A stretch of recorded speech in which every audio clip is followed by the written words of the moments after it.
Peace family, y'all know who it is. It's Dr. Bakari K. Lumumba, LumumbaSpeaks.com, a Black Empowerment Initiative where we believe we could gain a competitive advantage while always betting on Black. Back once again in conjunction with Beacon Network, the Pan-African social media extraordinaire, and African-centered news and information. Before we get started, make sure you get those likes up, thumbs up, thumbs up, thumbs up. Make sure you hit the notification bell, subscribe, and of course, donate. We're definitely happy to be back here on the eve of 4th of July. Well, many people call July 4th, and we're going to have a strong conversation. I think a very powerful conversation regarding what FBAs and the general public get wrong about Haiti. We see there's a brother who already put a comment in here. He says there's no such thing as FBA. Millennials and Gen Z kids have brought into these grifters with their improvisational identity labels. The dummies get dumber and dumber daily. Overstood. So hopefully, if you're on the live, you can tap in and be part of the conversation.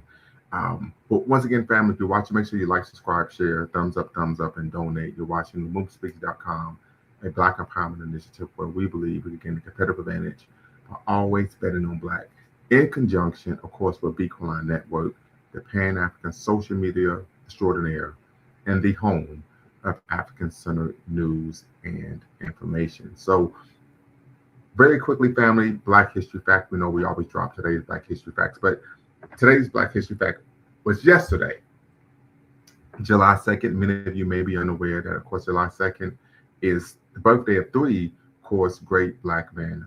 Thurgood Marshall, the first Black Supreme Court Justice. Many people may be unaware. Appreciate you, Mr. K. We know we're doing this show just for you based on the email you sent me. But make sure you put some respect on my name. Make sure you put Dr. Lumumba up there. Put some respect on my name, right? But also, many people may be unaware that Thurgood Marshall was the lead attorney on the Supreme Court case of Brown v. Board of Education of Topeka, Kansas, right? So definitely want to give a shout out to Thurgood Marshall that, if I remember correctly, he's from Baltimore. So shout out to Charm City. Number two, of course, Patrice Emery Lumumba, my namesake, the first legally elected Democratic Prime Minister, the Democratic Republic of the Congo, and then, of course, last but not least, Medgar Evers, who, of course, was the, if I remember correctly, Field Secretary or President of the Jackson, Mississippi NAACP. So definitely want to give shout out and love to all three of those great ancestors who, of course, were born on July 2nd. Of course, Medgar Evers and Patrice Lumumba were born the same day and same year, July 2nd, 1925. And Thurgood Marshall was born July 2nd, 1908, if I remember correctly. So definitely want to give a shout out to them. So yes, Mr. Sandman, you say Foundation of Black Americans, interesting title. I'm going to get into this. So there's a reason why we're doing this show and we're discussing this issue. Because I think I need to clarify my position on foundational Black Americans. As many of you know, I have an African name, Dr. Bakari K. Lumumba. However, I am an African American. I changed my name almost 20 years ago. Legally changed my name almost 20 years ago. I don't do pseudonyms, and my children have African names as well. So they were born liberated from the womb, right? But there's a couple things. And many of you may be aware this concept of FBA came up a couple years ago. How long ago, I don't know.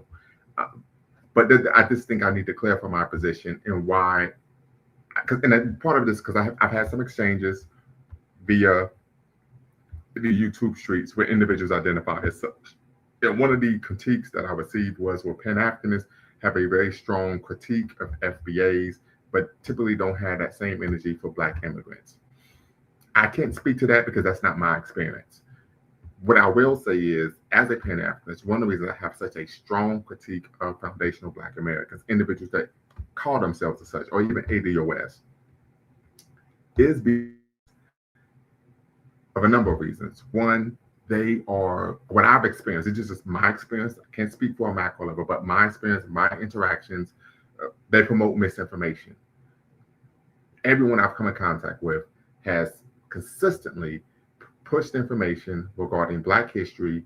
Okay, you said he's founded it in 2019. Got you. Push information that was ahistorical, and misrepresented the facts. This is the problem that I have, particularly as a serious scholar and as an academic. This is extremely problematic to me. That's one of the reasons why I have an issue, and I have an issue with anyone, or entity, organization that would do that. But this is something that we consistently find with individuals that identify as FBA or ADOS. The second issue is, and you, as you all know, I've had individuals even on my platform, the consistent spewing of anti-Black immigrant rhetoric, oftentimes parroting white nationalist views of Black people, right? Extremely problematic. I can recall when I did a show back in November of 2025 where I was critiquing Snapshot. Shout out to you, brother, in the UK. Hopefully you could be part of this conversation. FBA, history buff, Google your files, not history buff bibliophiles. Overstood. Like that, Google your files. Okay, that's a good one. I'm going to have to use that. Promoting oftentimes talking points that are that in which they're parroting white nationalists, right? We saw this when all of a sudden they was advocating for Trump, who's a avowed white supremacist, right? This is a man who, in April 2024 interview with Time Magazine, stated, and I quote, "White people need reparations. Civil rights is bad for white people," right? So it makes no sense whatsoever. Okay, you said it really stands for Flex's bank account. Got you. So that's an issue. We talk about promoting stereotypical views of African or Black people that, of course, derive from the Ma'afa, the concept and idea, really simplistic understanding of history. Typically, when we talk about Haiti, they didn't just go back in and get their country together, right? When in the reality situation is, or they can't govern themselves. This is something I've heard members of that cultish worldview, which of course is a parroting of the stereotypes that came out of the Ma'afa, that the reason why we had to enslave and colonize these peoples is because they lacked the capacity and ability to govern themselves, when in reality we were governing ourselves just fine before there was foreign intervention or disruptions. So those are issues that I would have. One, you're promoting claims that are ahistorical and averse to facts. Two, you're parroting white supremacist views of Black people. You're, of course, promoting and articulating anti-Black stereotypes, right? That's a problem that I'm going to have. Now, if I've asked these questions of individuals who identify as FBA and ADOS, some of the questions I've asked is, what are you doing in the community to benefit African people socially, economically, and politically? And I have yet to receive an answer. I had an exchange with an individual on YouTube. The response was, well, what you should be telling me is why what we're doing, our advocacy is redundant. I said, no, we're not going to get into that type of game where you're engaging in a red herring. The question is, what is it that you're doing as an organization or as a group to materially improve or tangibly improve the material, social, and economic and political conditions of African Americans? You don't get an answer. So that's the issue that I have. I don't have an issue with individuals identifying as however they want to identify. You could identify as FBA, you could identify as ADOS, you could identify as queer, you could identify as trans. I don't have a problem with that. My concern is when you're promoting information or you're disseminating information that's adverse to facts. For example, there was a situation where when I was African history at Columbus State Community College, there was a student who were trans. The student made some claims about African history that were adverse to facts. And so I said, hold on, I have to stop you right here because the things that you're saying aren't true. So that's my issue. One, you're providing information, disseminating information to individuals that are ahistorical. A good example was when I did my interview back in 2022 with Afro Elite. And he claimed that Black people were only people who face racism in America. I said, well, that's just completely false, right? Native Americans face racism, boarding schools, Trail of Tears, reservations, right? Ethnic genocide, settler colonialism. Asian Americans have faced discrimination. We're talking about the Asian Inclusion Act that was passed by Congress, and Latinos as well. His response was, well, you're just trying to take up other groups of people. I said, no, you're on my platform. You made a claim that's adverse to facts. And as a serious scholar and academic, if I don't correct you, that hurts my credibility. You see what I'm saying here? So it's almost to the point where we're going to, from my experience, and then you could say it's small, it's anecdotal, we're going to promote information to people who are uneducated, but in part, we're going to tell people what they want to hear. And because they don't know any better, they're going to believe us. So something to consider. Kevin, aka Mr. K, says FBAs are basically creating their master narratives based on pseudo information. Overstood. So these are particular issues. When you talk about FBA stands for Flex's bank account, part of that is when you go to the FBA website created by Tweet Machine, it states explicitly this is not a political advocacy organization. It states, once again, this is not a political advocacy organization. But what we do find on the website are an innumerable amount of products that you can purchase from him via drop shipping, right? So we see what the grift is. It's to make money by, of course, promoting and selling division. Last but not least, another issue that I have with FBA is that what they're really promoting is a form of African American tribalism, right? Which is extremely problematic, but they punch down rather than up. So instead of addressing the entity or peoples or structures that are responsible for our structural and institutional, social, political, and economic quagmire, no, we're going to actually attack people who have no control over the issues that we face, right? And that, of course, is Black immigrants. Now, all Black immigrants down for the cause? No. All African Americans down for the cause? Absolutely not. We know coming out of the Ma'afa, there are basically three Black personalities. You have the integrationist, you have the nationalist, or Pan-Africanist, and then you have the conservative. So something to consider there. But to make blanket statements about the entire demographic of people, I think it's nonsensical. One of the talking points that was promoted was they're fleeing, they're running from the white supremacists in their country. And the argument, in fact, that Afro Elite made was that we don't run, we stand and fight, right? And I say you're quoting the Jay-Z line, "Ho's a soldier, Ho been fighting all his life," right? The reality of the situation, I said, well, one, that's versus the facts. A great example of African Americans fleeing racial terrorism is what the Great Migration, 1 and 2, right? Another example would be is that since Paul, we found every generation of African Americans have sought a reprieve from the injustice of anti-Black racism in America and was sought to repatriate to Africa, right? So the claim they're making, of course, is versus the facts, right? And there's a great book by Robert Johnson called "Why Blacks Left America for Africa," right? And it talks about that. And he breaks down each since Paul Kufi leaving. In fact, my senior thesis was on that very topic, African American repatriation to Africa, right? And so I had to actually review the history of how long that we've been seeking to, of course, return to the continent since we arrived in the depth, decadence, and dysphoria of the Western world, particularly the United States of America. So once again, we're talking about pseudo-information, misinformation, or half-truths that individuals typically buy into. So something to consider here. Let's see, the day FBAs established their own FBA community, sovereignty, like the Native Americans have their own community sovereignty, through the day that delineation is official and legit. Overstood. So that is an issue. The second issue, and I'm not going to play the video that you sent me, Mr. K. I'm just going to have the conversation because it's difficult for me to get through just because of the nonsense. So some of the talking points is really pushing back and arguing that Haitian people politically are simply incompetent, right? Some of this comes as a result of Haiti being forced to pay an indemnity to France for the property that was destroyed during the revolution.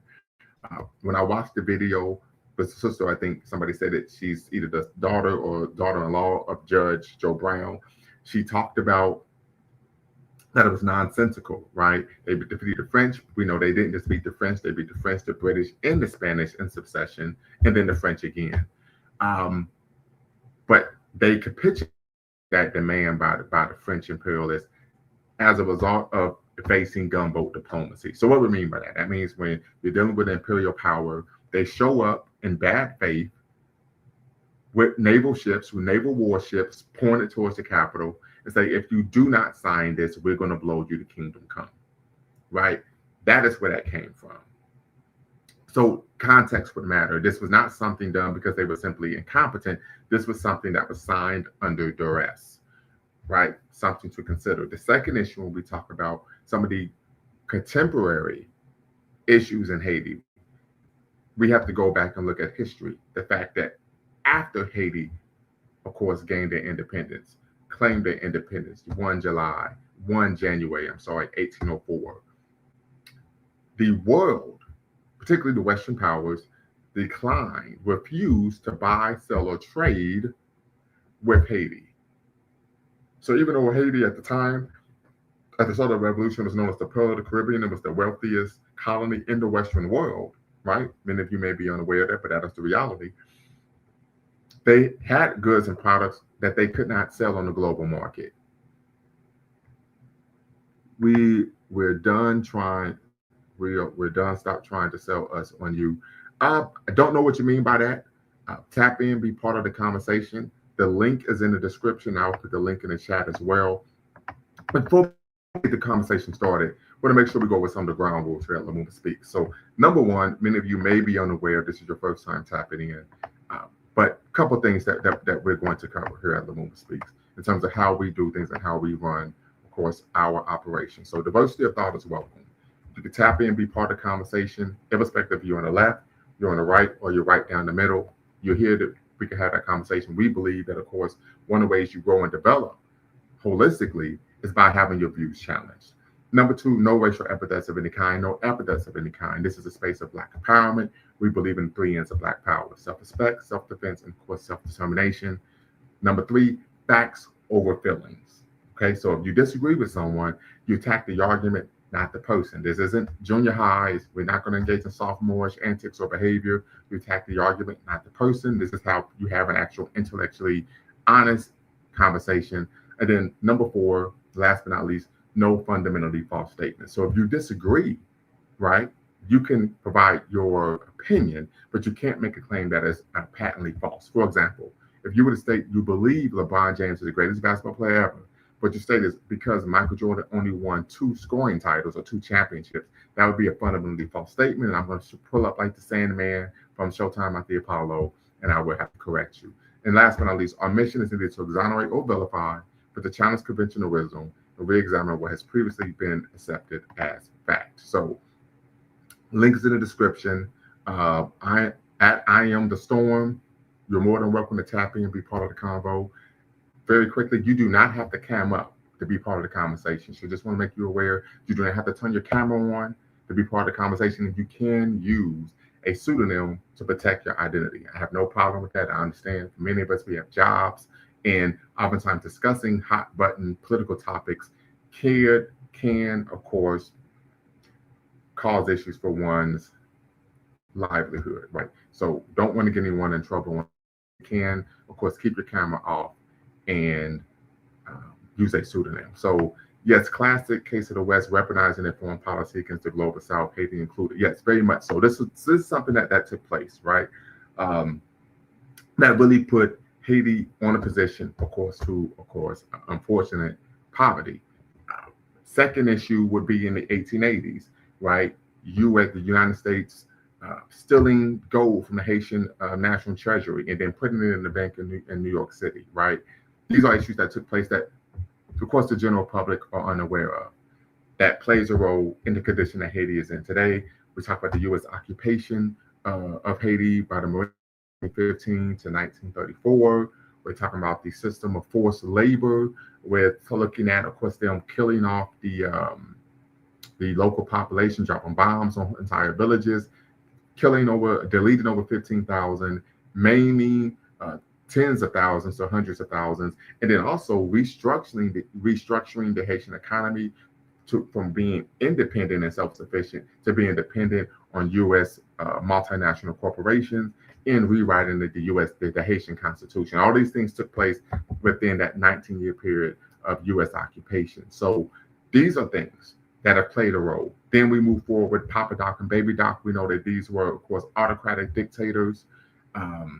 But here's the biggest issue people don't know is that they were being funded and supported by the United States because they claimed not to be communists, even though they were engaging in, if I remember correctly, maybe 27 years worth of human rights violations, right? It didn't matter that they were actually killing and deleting their own citizens, engaging in just an ungodly amount of human rights violations. But because they say that they were anti-communist, the United States government backed down. But then, of course, we could even talk about, of course, Aristide, the first legally elected Democratic president of over nearly 30 years in Haiti in the early 90s.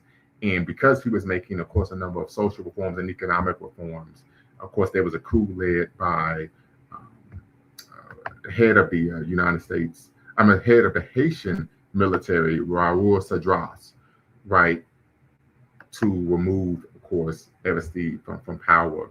And then we know later on, Cedras actually was paid $1 million by the United States to actually leave Haiti and move to Panama, and then, of course, uh, reinstate Aristide as president. And then, of course, Aristide was actually in 2004. He was, if I remember correctly, please forgive me, family. In 2004, Aristide, of course, was, for many people, they argue, in particular, I'm quoting Dr. Jamia Pierre, handcuffed and arrested by U.S. Marines, put on a plane and flown to the Central African Republic. And this is really where we find really the dissolution, not dissolution, but the devolving of Haitian civil society from that moment. So we really look at, Western imperialism, right? That's played a big role in terms of Western imperialist foreign policy, playing a role in why and undermining Haiti's sovereignty. We know Haiti's sovereignty has been undermined since they declared independence. So these are some of the issues that most people do not talk about. This here, actually, good brother Doctor, the story of reparation is that the mulattoes mixed population of the Haiti government in the South agreed to pay the European fathers a reparation. No, I'm quoting correctly. It was under duress. Yes, it was a result of gunboat diplomacy. This is the reality of the situation. And I do know there are issues with the mulattoes being in positions of power, hoarding wealth and resources against, of course, the Black African Haitians. But it was under duress. So this is a reality. By the time that agreement was signed, Haiti had reunified. There was no longer a Southern Haiti in Kingdom of Northern Haiti and the Kingdom of Southern Haiti, right? Because what you're referring to was the Kingdom of Northern Haiti when it was under the leadership of Henry Christophe, right? So I think you're a bit off base there, respectfully. It was not so much the rest or other fears, though there was a full onslaught colonial embargo against the young African nation of Haiti. Yes, there was an embargo. Yes, Professor Lungwa, I take it Haiti never industrialized itself, right? That's not something I would say, right? What we do know.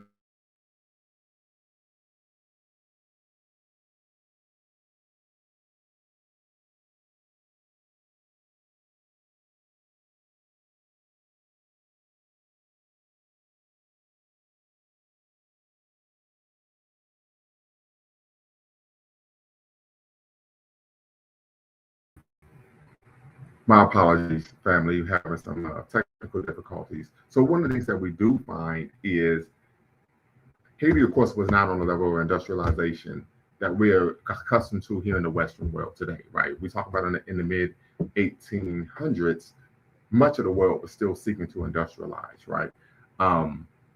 What we do know is that Haiti still was economically and agriculturally self-sufficient until, of course, the invasion by U.S. Marines in 1915. A good source is the colonial system unveiled that gives a good predicate. So once again, family, the link is in the description. The link is in the chat. You can tap in and be part of the conversation. Mr. K, I need to know when you're going to pull up and be part of the combo. I definitely need to know that. And I want to share this clip from Nefa.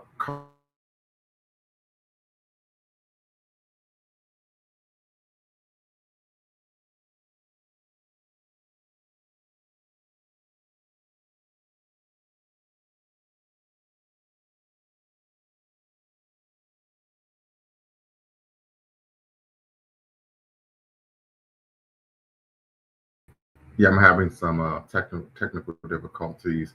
Right, the Southern Kingdom was led by Boyer, who was a trader in mulatto, took over the Northern Kingdom, and this ran all that progress after the death of Christophe. So there's a couple things, right? We know Christophe, he committed suicide, he deleted himself.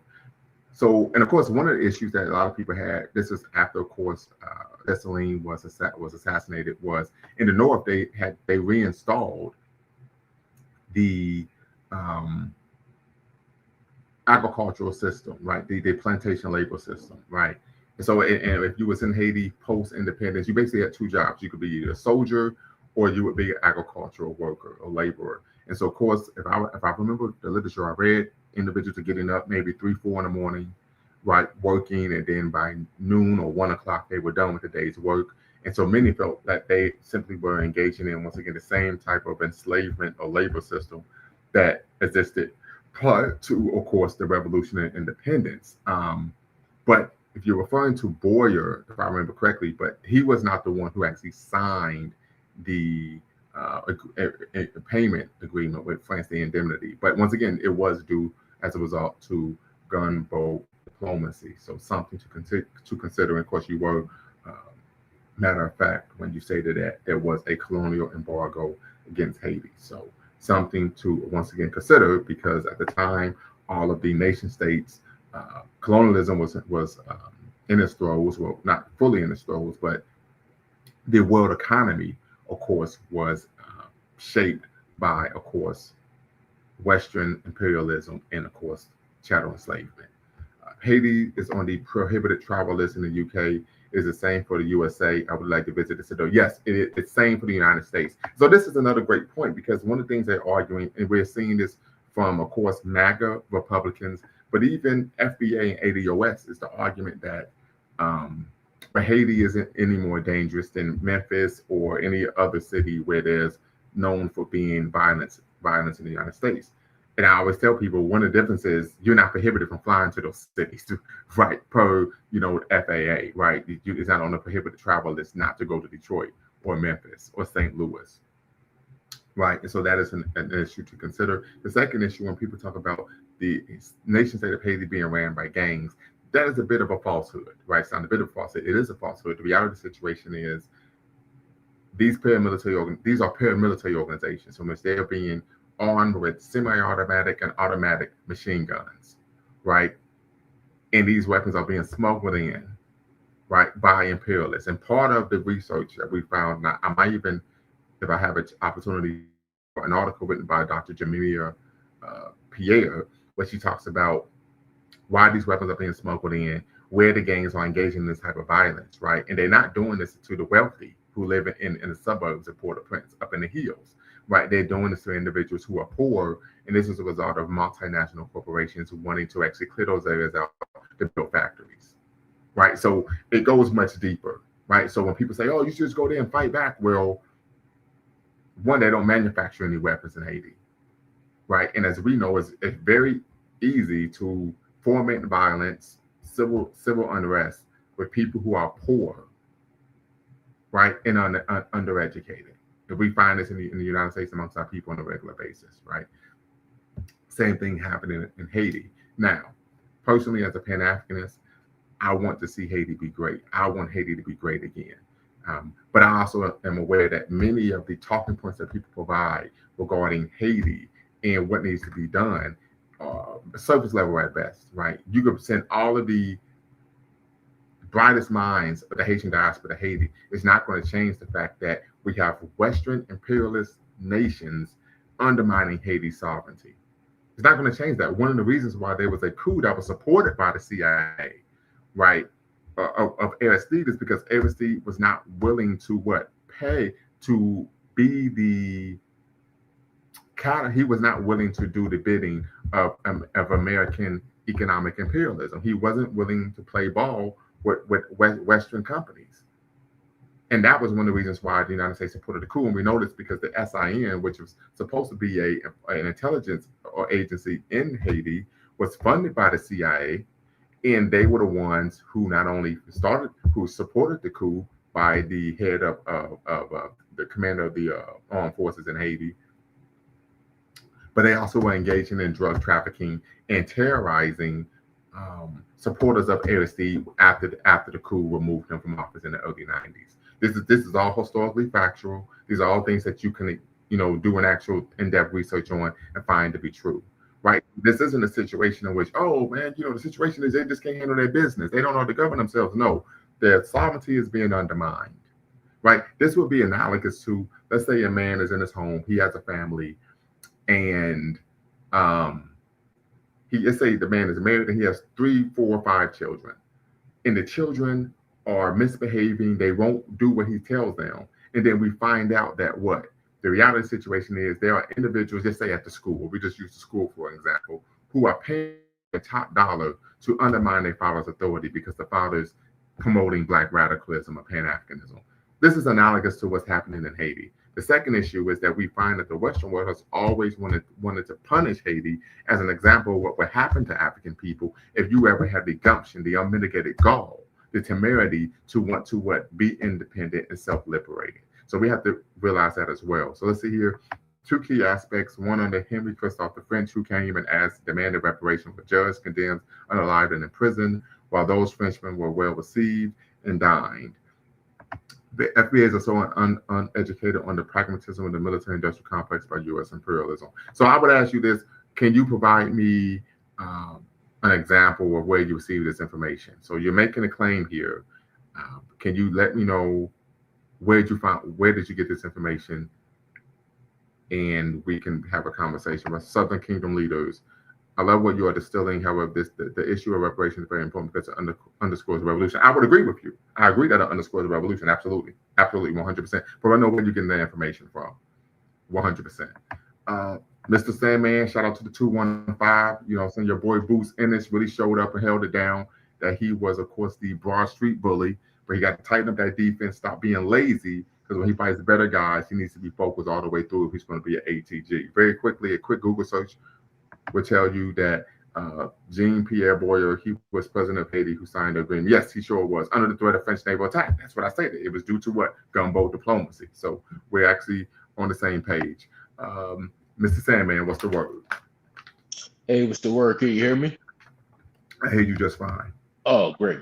Yeah, because I had my my headphones in. I didn't know how clear they were. I'm glad you can hear clearly. Yeah, yeah, man, Boots Ennis, man. Congratulations to the young man. He's tearing it up, doing his thing, you know. But yeah, I agree with the defense. You know, he's more of an offensive fighter. He has like a lot of skill offensively, and he has a lot of courage and bravado. But he does does doesn't seem to pay much attention when it comes to like protecting his head. So when he gets in there with some of the more talented fighters, if he ever moves up, he might have some issues. Crawford, Canelo, things of that nature, guys. Well, Crawford's retired. He's not going to fight anymore. He's not even going to come out of retirement for a big fight like Boots? No. Well,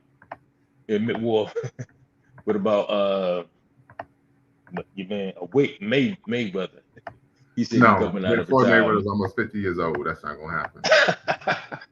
But let's focus on the topic at hand. We're talking, of course, Haiti, what FBAs in the general American public about Haiti. Yeah, you know, I'm not like a huge historian on the revolution of Haiti and know everything about its history. But so I don't have like any real strong opinions on the situation. I just noticed like how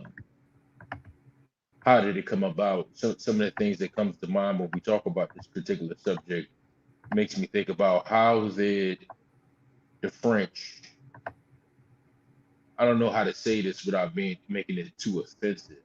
How did the French lose control of Haiti to the point that it allowed, you know, Africans to revolutionize and take over an entire? Well, yes. So that's a great question. Well, one of the reasons why the Haitian Revolution was successful is because enslaved Africans outnumbered white Frenchmen for French people in Haiti by 4-1. Mm. Yeah, so by sheer number, demographics, that we outnumbered them 4-1, and that's one of the reasons they were able to, of course, defeat the French.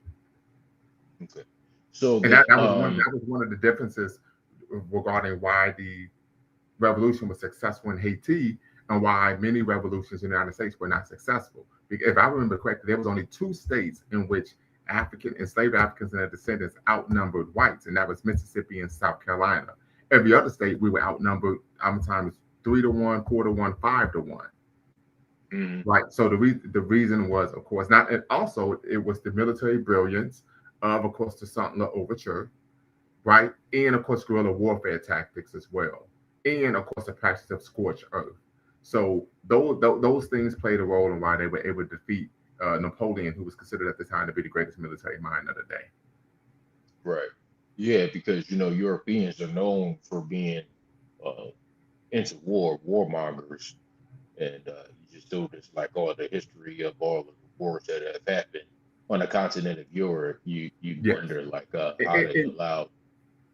well, it's not even a lie. I mean, they had no choice. It was get down or lay down, right? But here's the second issue. Right. When we look at the history of colonialism or the attempts to colonize, Africa, we find that the Europeans were getting their derrieres kicked for nearly a century into the creation of the gun. So, from a particular historically, when we look at their fighting acumen, they weren't great. They simply Mhm. started winning once they had better weapons. Right. Yeah, superior firepower. Yeah, Okay. superior firepower rather than their actual capacity to defeat one in battle. Right. Yeah, And we're that's talking about the that's creation of important. the Maxim gun in the late 1800s.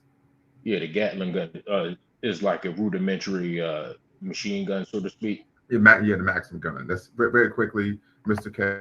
FBAs love to talk about fighting, but are completely clueless about the strategies of how to fight based on their uneducation on military science. And Lumumba, as you used to be in the military, you know the significance of knowledge in military science. Absolutely. One of the, and I'm glad you brought that up when they talk about we go back and fight. Well, if you don't have a background in, of course, military science, guerrilla warfare, urban warfare, you're not going to last very long. I, say, fortunately or unfortunately, went through that type of training, and I don't think it's something most people will want to do. I'm just going to be quite honest with you. I know what it's like to be out in theater 3 weeks at a time. You're eating MREs. You're living off the land. You haven't taken a shower, right? I know what that's like. I've actually gone through that, right? I don't think most people, based on the comforts of life, uh, would be able to engage in that type of struggle, right? A great example I think of is Che Guevara when he went to the Congo to try to help liberate the Congo, and they show up. They go into the Congo from the eastern Congo. They cross the lake in Tanzania to get to the Congo, and he says the contact that they're supposed to meet up with shows up drunk with two prostitutes, and he said he knew right there these people, this guy is not serious about revolution, Hmm. right? And like I said, I can say this because I know what it's like. I was a sergeant in the army. I know what it's like to be responsible for the lives of junior enlisted soldiers. I know what it's like to be the P's and Q's, discipline, everything to make sure that you keep people alive, right? Hmm. And so, once again, I argue that this is nothing more than armchair guerrilla warfare that's being promoted by a lot of individuals online. Many individuals have no background in military science, no background in weaponry, no background, right, in excuse me, urban warfare of any kind whatsoever. Many of these individuals don't even own firearms. They haven't even gone to the range. They don't know how to clean the weapon. They don't know what to do in the jams, right?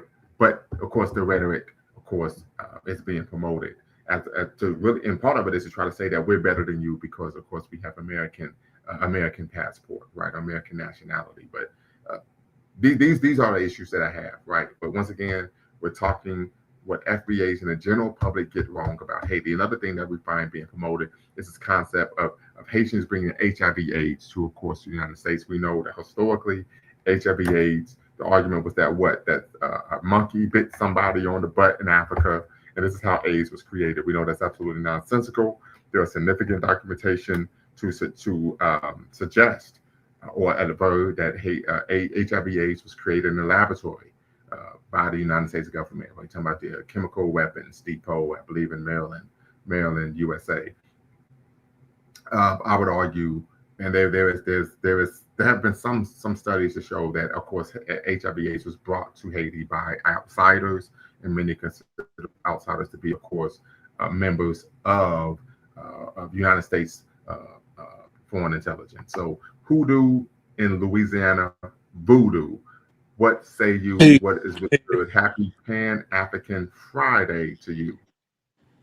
likewise, appreciate you. And I'll try to keep it brief, but I don't want to mischaracterize your stance. And I'm respectfully asking, what do you think the FBA has wrong about Haiti? Well, yes, there's a couple things. So I've watched a number of videos, right? One of the things that they tend to get wrong is making the claim that Haitian people lack the capacity to govern themselves, right? To actually foment civil society. We know that anyone who's done I would even say a cursory dive into what's going on in Haiti would know that this is being fomented by, of course, Western imperialists. Haiti has always had its sovereignty undermined by Western imperialist actors since they, of course, declared the independence in 1804. This is a reality. I actually have an article here, and I'm going to share this article by Dr. Jemima Pierre, who is, give me one second, family, I could bring this up. Let's see, window, entire screen. Excuse me, give me one second, I do apologize. Oh, yes, here we go. She wrote this article. And when did she write this article? It was published in 2023, and it's titled Haiti as Empire's Laboratory as the United States and its allies push renewed foreign intervention. The uses and abuses of the First Black Republic as a testing ground for imperialism offer stark warnings. Haiti still struggles to be free. So she goes into why Haiti's in the position today is not due to Haitian incompetence. It's due to what foreign meddling in their internal affairs, right? So this is something that most people are unaware of. I actually have Dr. Pierre's contact information, and I reached out to her earlier today, left a message, and I'm hoping that she will get back with me and we could bring her on the platform to really discuss the internal issues. And one of the things that she talks about, because she's been interviewed on Democracy Now! A number of times, one of the things that she's always stated is that Haiti would be able to solve its problems if the Haitian people were left alone. She says, but the problem is that Haiti's sovereignty has always been undermined. And this is why we have these issues. She's talked about the fact that these gangs, which are really paramilitary organizations, these are individuals who don't have enough money to buy themselves lunch, but they're walking around with a $3,000 semi-automatic machine gun. Right? Why? Because it's been smuggled in by Western powers to foment civil unrest, and so they can engage in what's known as disaster capitalism. And this is something that takes place throughout the global South, not just in Haiti, but throughout the global South. And real quick, this isn't something that just FBAs get wrong. This is something the general public doesn't know anything about. Go right ahead.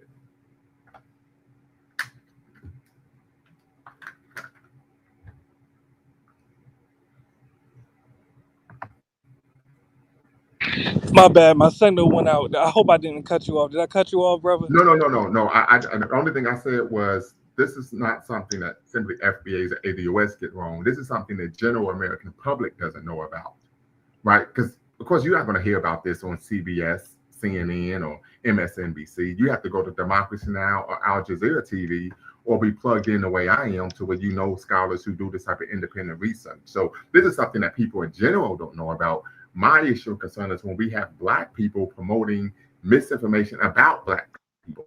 That truly, of course, is problematic to me. Okay, I see you got your camera on. You can turn your camera off, and I will bring you into the live.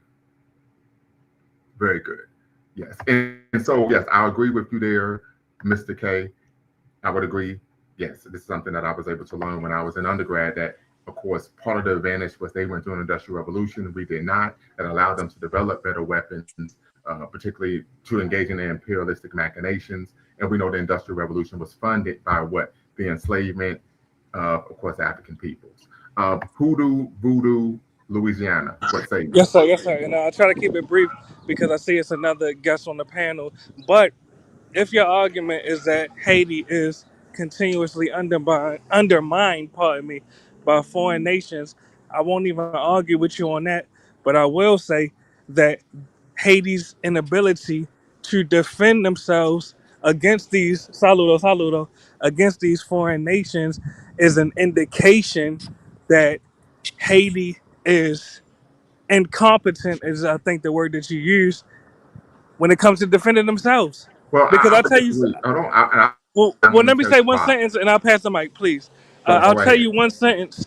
I'll tell you one country. I'll tell you one country that's not crying about being undermined by the U.S. You Mm-hmm. have North Korea. They not crying about any country undermining them right now. Right. So respectfully, I'm oh, go glad you ahead, go brought ahead. that up. North Korea, they have powerful allies, and those powerful allies are Russia and China. No, when we talk about global politics and hegemony and domination, no one does anything on their own. North Korea have powerful allies such as Russia and of course China. Israel is in the Middle East. Why is Israel able to defend themselves? Right? Why is Israel able to be the dominant political actor in the Middle East? Some people refer to the term Southwest Asia because they had the backing of the UK and the United States. Right? Haiti is a island nation of 12 million people. Right? There's no way that a nation of 12 million people without any powerful global allies can take on a superpower like the United States. That's just the reality. No, but that's the point. You're proving my point. That is an indication that not only is Haiti incompetent at defending its borders, the entire Africa and the entirety of the Caribbean is also incapable of defending its black nations. So Mr. K says, how can Haiti defend themselves when they didn't have an industrial revolution to develop the necessary weapons to defend themselves? That's also an indication of an incompetence. They didn't even have an industrial revolution to develop defense mechanisms, brother. We got to There take was a reason. Hold on. accountability, is what I'm saying. Right, but there was a reason why there wasn't an industrial revolution, and that is due to the machinations of Western imperialistic No, goals. I hear you, but what I'm saying is we could keep pointing the finger at the white man, but when will we defend ourselves against the white man? No. This is not about pointing the finger. This is about dealing with history and reality. Yeah, let's For talk about example, reality. What I'm saying is we did not successfully. you can't overtalk me. It's my platform. You can't overtalk me. We Yeah, can but say don't the be same triggered thing. by the truth, brother. I'm not being disrespectful, but it's my platform. You can't overtalk me. It's No, I not going to said happen. triggered by the truth. I didn't say you was being No. disrespectful. I'm not triggered. I'm dealing with reality. What the claim that you're making is at first the facts, and it's an extremely simplistic way of viewing global politics. Because no one says that when there are European powers that call for help. No one makes that claim. I give you an example. When Japan beat Russia in the first Japanese with Sino-Russian war, what happened? The entire European world said, okay, Europe for the European. They stood up and said this is a problem, right? When Ethiopia defeated Italy, right? And Italy said, we got to get that get back. We got to get our lick back. So they did 40 years later. And what happened? All European powers, imperialistic European powers sat by and they supported Italy invading Ethiopia, even though they were a member of the League of Nations. And at the same time, guess what? Did nothing when they were Italy was knowingly engaging in human rights abuses by using chemical weapons. So this is the question I'm going to ask you. You're making this claim. If you were the head of state in Haiti, what would you do to solve the problems going on right now? So we're going to play, you know what I'm saying? If you were that person, right? If you were the head of state of Haiti, you were the president of Haiti, what would you do to address the issues of foreign influence of Haitian sovereignty by Western imperial powers? What would you do? Yes, and I promise I will not run from that question. But can I address the first part of what you said about No, the European I need nations? you to answer the question. So can I, after I answer the question, can I respond to about the European nations teaming up? Only if you answer my Yes. question first. All right, and watch how brief my response is. If I was the head of state of Haiti, I would create policies that incentivize the Haitian diaspora to return back to Haiti. I That's would been grant, done. That's been done. will create more incentives. That's what I would do. I answered your That's been question. done. How are you going All to right, I deal hear with the you. So they Western need to create powers? more. How are you going to deal with the Western powers? What? Yeah, I was trying to answer Smuggling that, brother, but guns. you told me to get to the Haiti part first. Yeah. I was trying And to, yeah, and what I'm I was saying trying is to address. that's I'm already trying been to address. done. So how are Yeah, you I'm going trying to to deal address with the it. Western powers Exactly. smuggling guns into the country to criminals and Exactly. causing civil unrest? Yeah, I was trying to address that part initially, but you told me to address Haiti first. Literally, just as these European nations have teamed up, you're proving my point when you say that. Why haven't these black nations teamed up to defend themselves against non-black nations, such as the U.S., such as China, such as Russia? That's an indication of an incompetence in Well, unifying. Don't you realize Russia that? has typically, Russia has historically been an ally of African people. I mean, if you believe that, No, but my I point can is, provide, just as Europe, examples to substantiate it. all right, I'm not even going to debate you on that. I'm saying if the Europeans were able to unify against non-European nations, you have to acknowledge that it is a incompetence that black nations in Africa and the Caribbean cannot unify and have not unified against non-black nations. Can you acknowledge that, brother? I think it's a problem politically. Yes, and but I I also know appreciate why. your honesty. But I also know why that's done, and I'm not happy with it whatsoever. I have a major issue. For part of this, because I'm a Pan Africanist, I have a major issue with the fact that every time we turn around, we got somebody that's willing to work with the colonizers and imperialists. Exactly. I have a problem with that. And a All right. great example, of that would be is when the Organization African Unity was created, May 25th, 1963, Addis Ababa, Ethiopia. Okay, and I'm going to let you come in very quickly,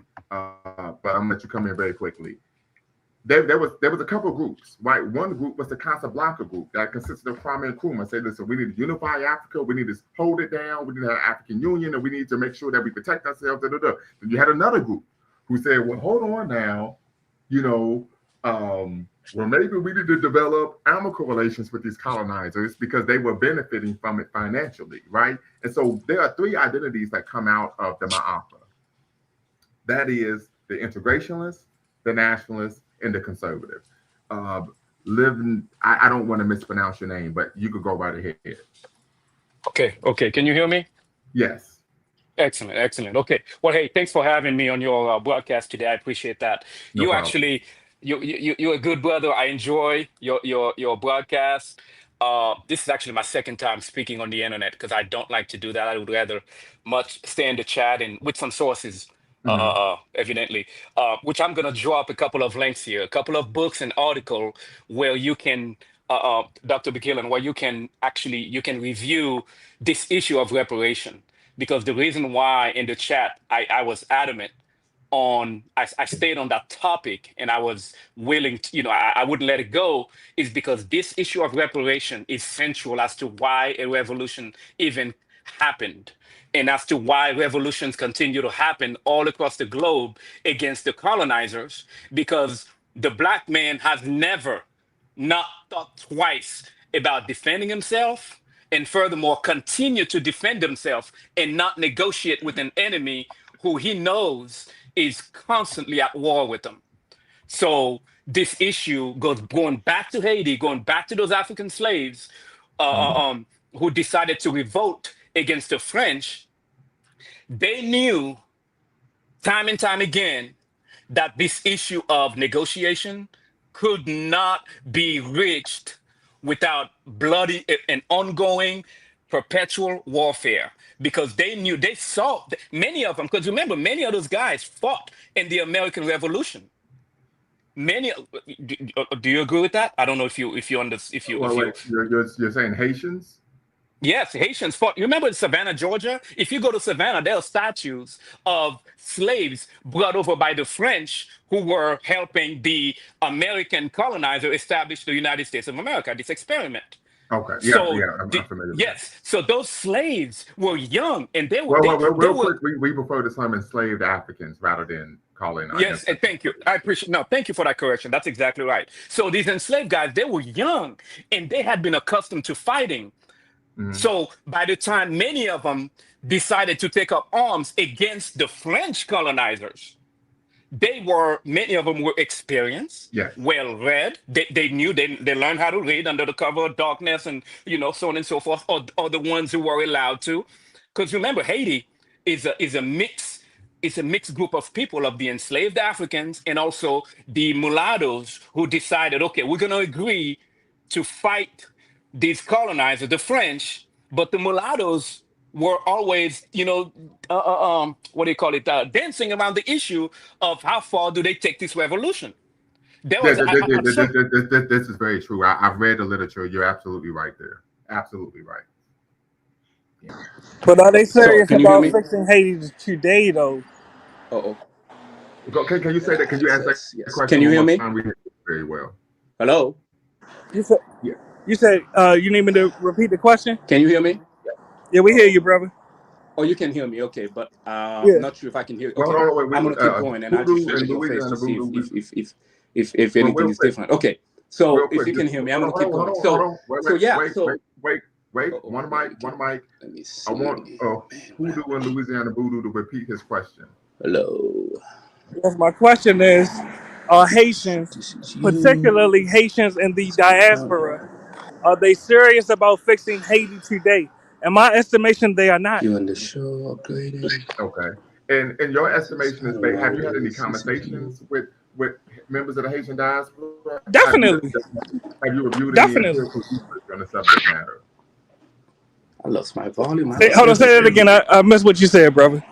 Yes, I said, have you? I just muted you, living second. So just give us a second. I said, one, have you had any conversations with members of the Haitian diaspora? And two, have you reviewed any empirical research on the subject matter? The answer to your question, both of your questions, is yes. I grew up in Maryland. There are Haitians in Maryland. I would say quite a few are in Maryland. Additionally, over the course of my lifetime, I've seen the Haitian population in the U.S. increase. It has not decreased. I don't know not one Haitian that moved back to Haiti ever. Matter of fact, most Okay. Haitians I know in the U.S., they don't even visit Haiti. Really. Okay, that you know of. And what empirical research have you reviewed that informs you that they're not serious about improving the conditions in Haiti? The census, actually.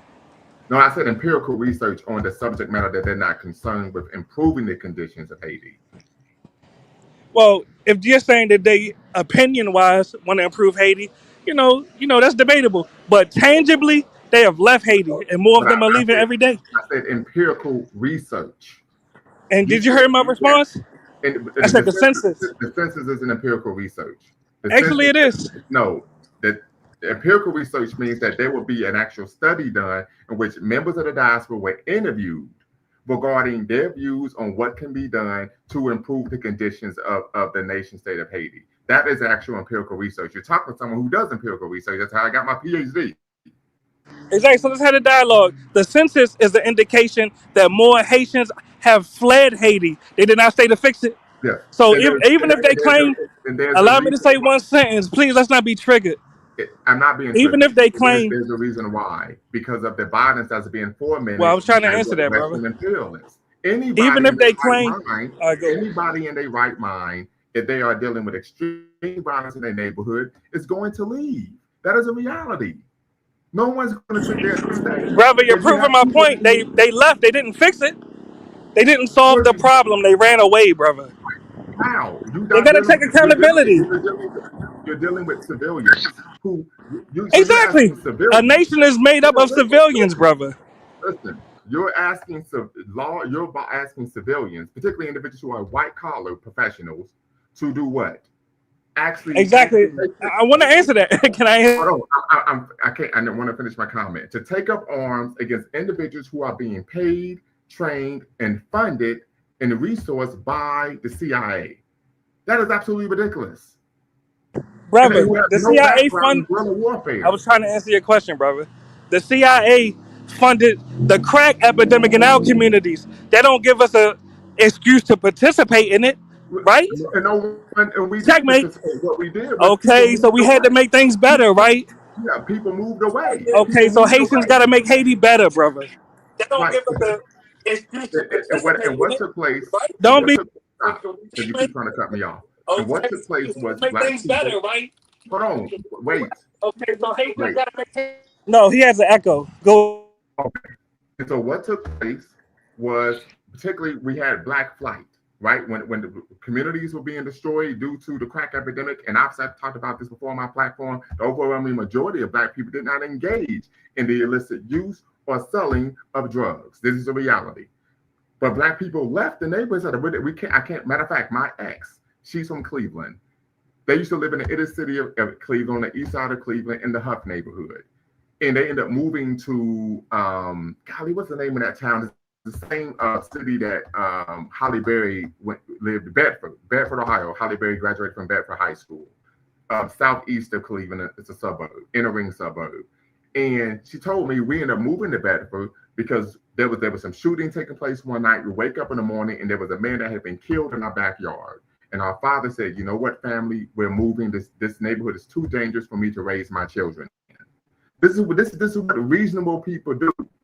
This is just the reality. Particularly when the violence is being supported and funded by government for foreign agents. These are Brother, you're proving my point, brother. You're proving my point. These are white collar professionals. These are people who have a background in guerrilla warfare. And now let me respond with one sentence. You literally just proved my point. African Americans many have abandoned the African American community, and as a result, But the total number. that's not abandoned black I community. can't complete a sentence, brother. Please allow me to complete the sentence. Let's have a dialogue, because I'm not triggered by anything you say. Now, you're proving my point. African Americans, many have abandoned the African American community, and as a result, the total number of majority African American cities, towns, counties, and congressional districts is decreasing, and we have to live with the karma of that. So, yes, Haitians abandoning Haiti instead of fixing Haiti, they have to live with the karma of that and be accountable. Well, once again, we talked about this offline the other day. We would have to agree to disagree because I don't see that as abandoning. Because I guarantee, if you were living in Haiti and you and your family was experiencing this type of violence that was being promoted by Western imperialists, you would leave as well. You're talking. They have beautiful cities in Haiti.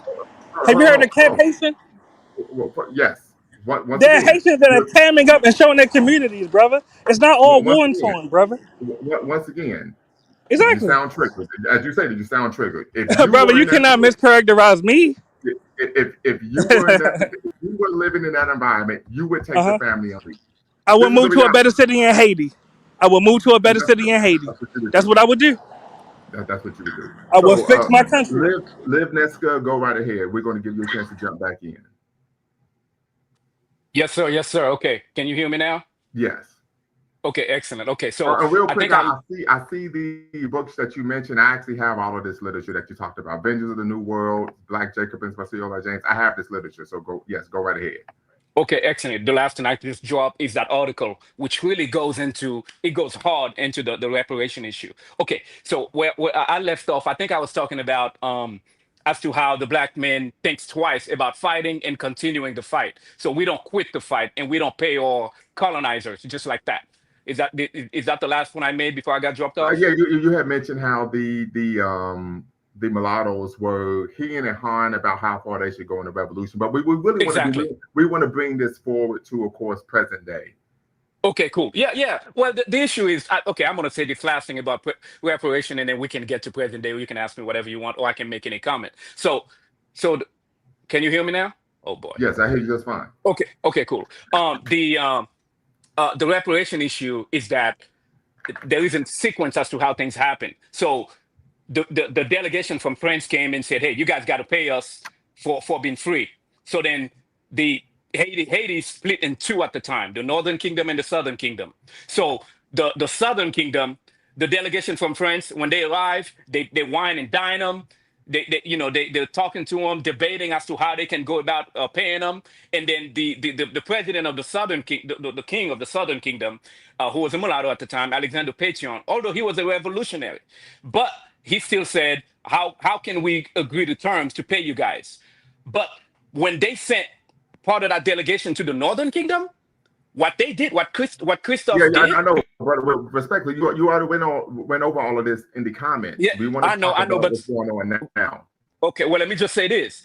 They judged them. They took them. They said, "How dare you guys come up here and ask us to pay you?" So they took them. They judged them, and they hung some of them, and they put one of them in jail. You already said all of that in the comments. We want to focus on that. Got you. I said that because that's the same spirit as to why I'm going to say the things I'm about to say. Because we don't flee, we fight.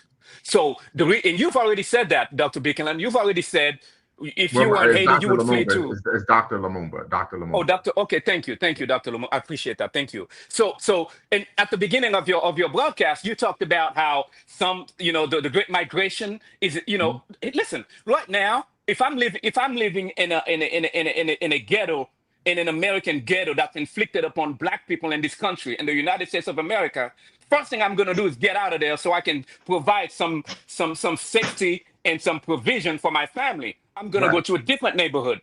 So that's sign of fleeing, and that's human nature.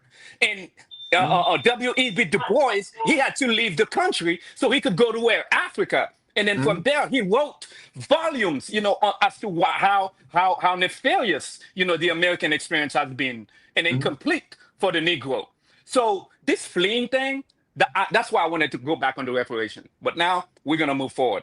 And very quickly, Kevin, aka Mr. K, says Haitians leaving their countries is no different to the other European nationalities that leave their countries due to civil unrest, like the Irish, Italians, Polish, Greeks, and Eastern Europeans. We know even Germans left and came to the United States in large numbers post World War II. So once again, it's the demonizing and pathologizing of course, once again, Haitian Black people when they engage in something behavior that all people engage in. Yeah, and I don't understand how the lack of scholarship that exists. Are you there? Yes. Yeah, so I see that there is a lack of scholarship that exists among some of my brothers here who call themselves FBA. It seems like they don't want to study as to just to identify, just to Mhm. observe.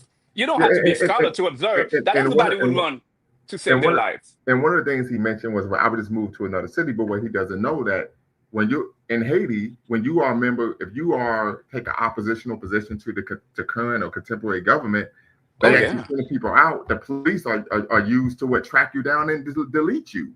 So it exactly. isn't as simple as, oh, well, I just moved to another city. A great example of this would be doing the COINTELPRO. You had some Black activists who would leave to another city. What would happen? For example, Geronimo. Yeah, uh, yeah, exactly, exactly.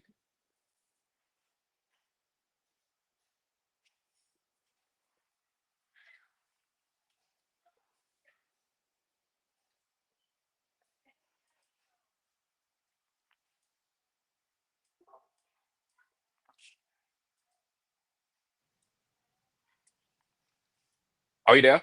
Oh, Hello? yeah, I'm here. Can you hear me? Yeah, I can hear you, but I can't hear Dr. Lumumba. Yeah, I I think think so. yeah, his internet is having some intermittent issues. But yeah, Yeah. I don't, I guess for me, the biggest challenge is how do we get people to look at history, not just from a micro level, but from a macro level, so we can have these discussions in a way that, number one, we don't begin by spewing so much ignorance that Yeah, is so offensive. Yeah, I mean, I personally believe that, war just breeds more death, you know. So you can say, hey, you can stay back and fight, but and fight these warriors or these gang people that are apparently trained by the CIA and funded by the CIA, but it's just going to bring more death to more black people. So the only way you can have like true growth is through peace. And I don't know how they're going to get to that point. Once they get to the peace, then you can Yeah, start adding some production.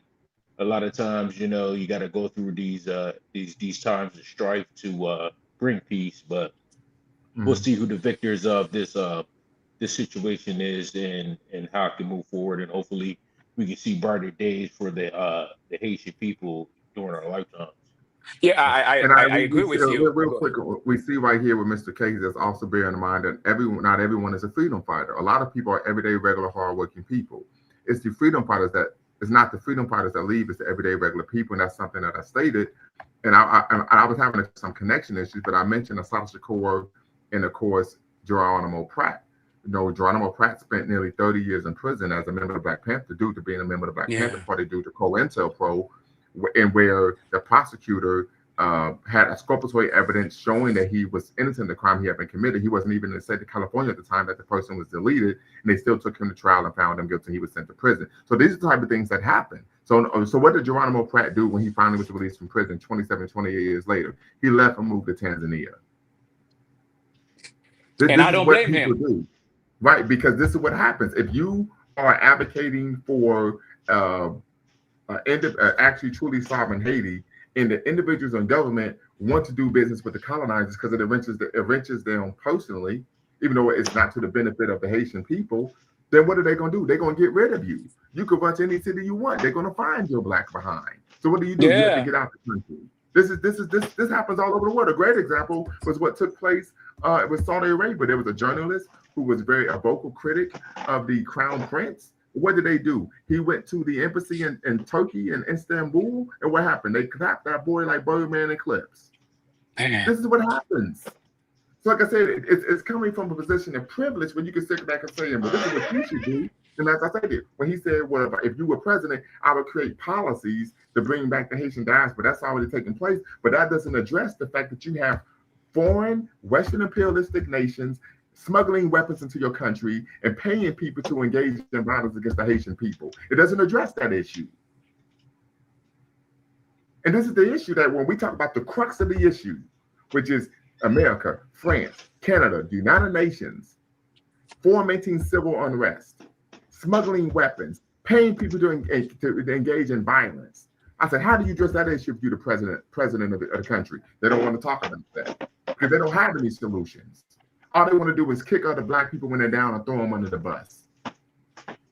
And the sad thing is, this is something new. This is a new phenomenon among the FBAs or whoever. You know, this is a new phenomenon that I'm seeing here. This wasn't always the case. This is a new frame of thinking. That's certainly, we know where it comes from. We know it's from you know, Langley, Virginia, wherever. But Right. I just don't understand how. I don't understand how our generation of black men in particular can just get on the internet and not be willing to do a Google search, not be willing to watch program like yours where you provide sources, where you provide documentation as to why you say what you say. But Right. I want to make this point.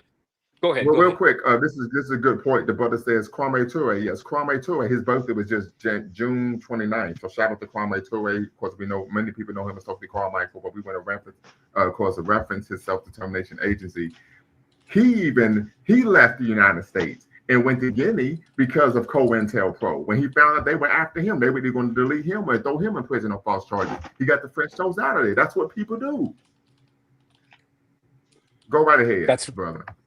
That's right. That's right. Yeah, I was gonna say the you know, it's from a historical perspective. A place like Haiti and many other nations, even like the new experiments with the Sahel nations, you see what they do. For a while, they were opening their borders to the black diaspora from everywhere. They were saying, "Hey, you can come and get a visa and get a look into a citizenship and those type of things." So let me take it back. Haiti did the same thing. Right after the revolution, they were saying any black person who stepped foot in Haiti, you are number one, you are declared free, and you can stay in the country and do business and build a life for yourself.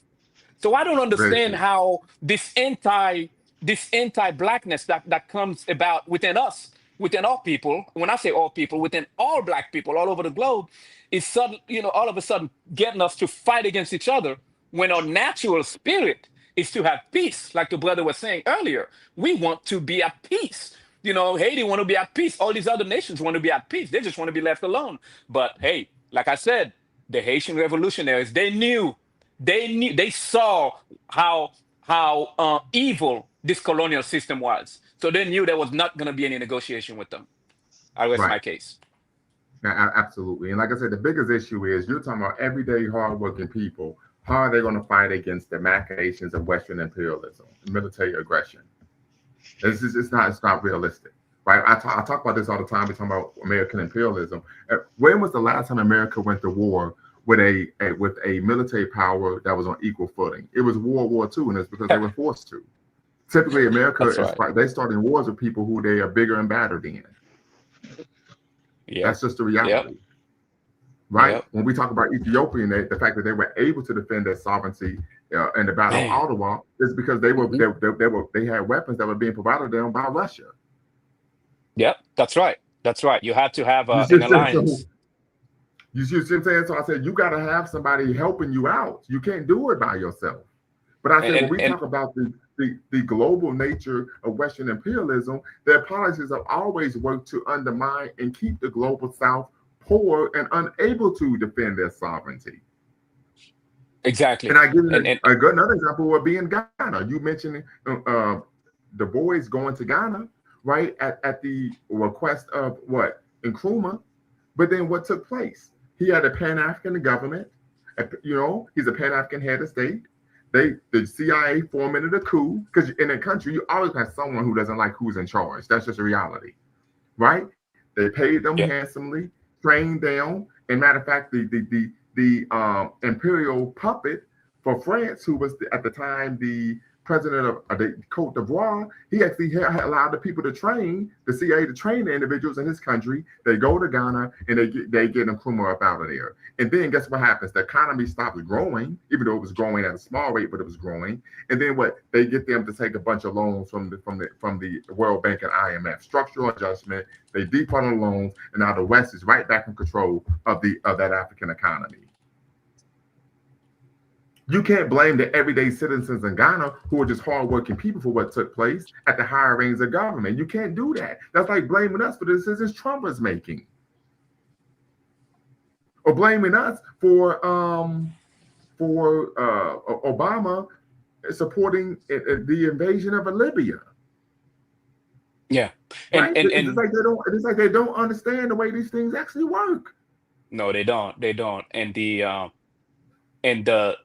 sad thing is,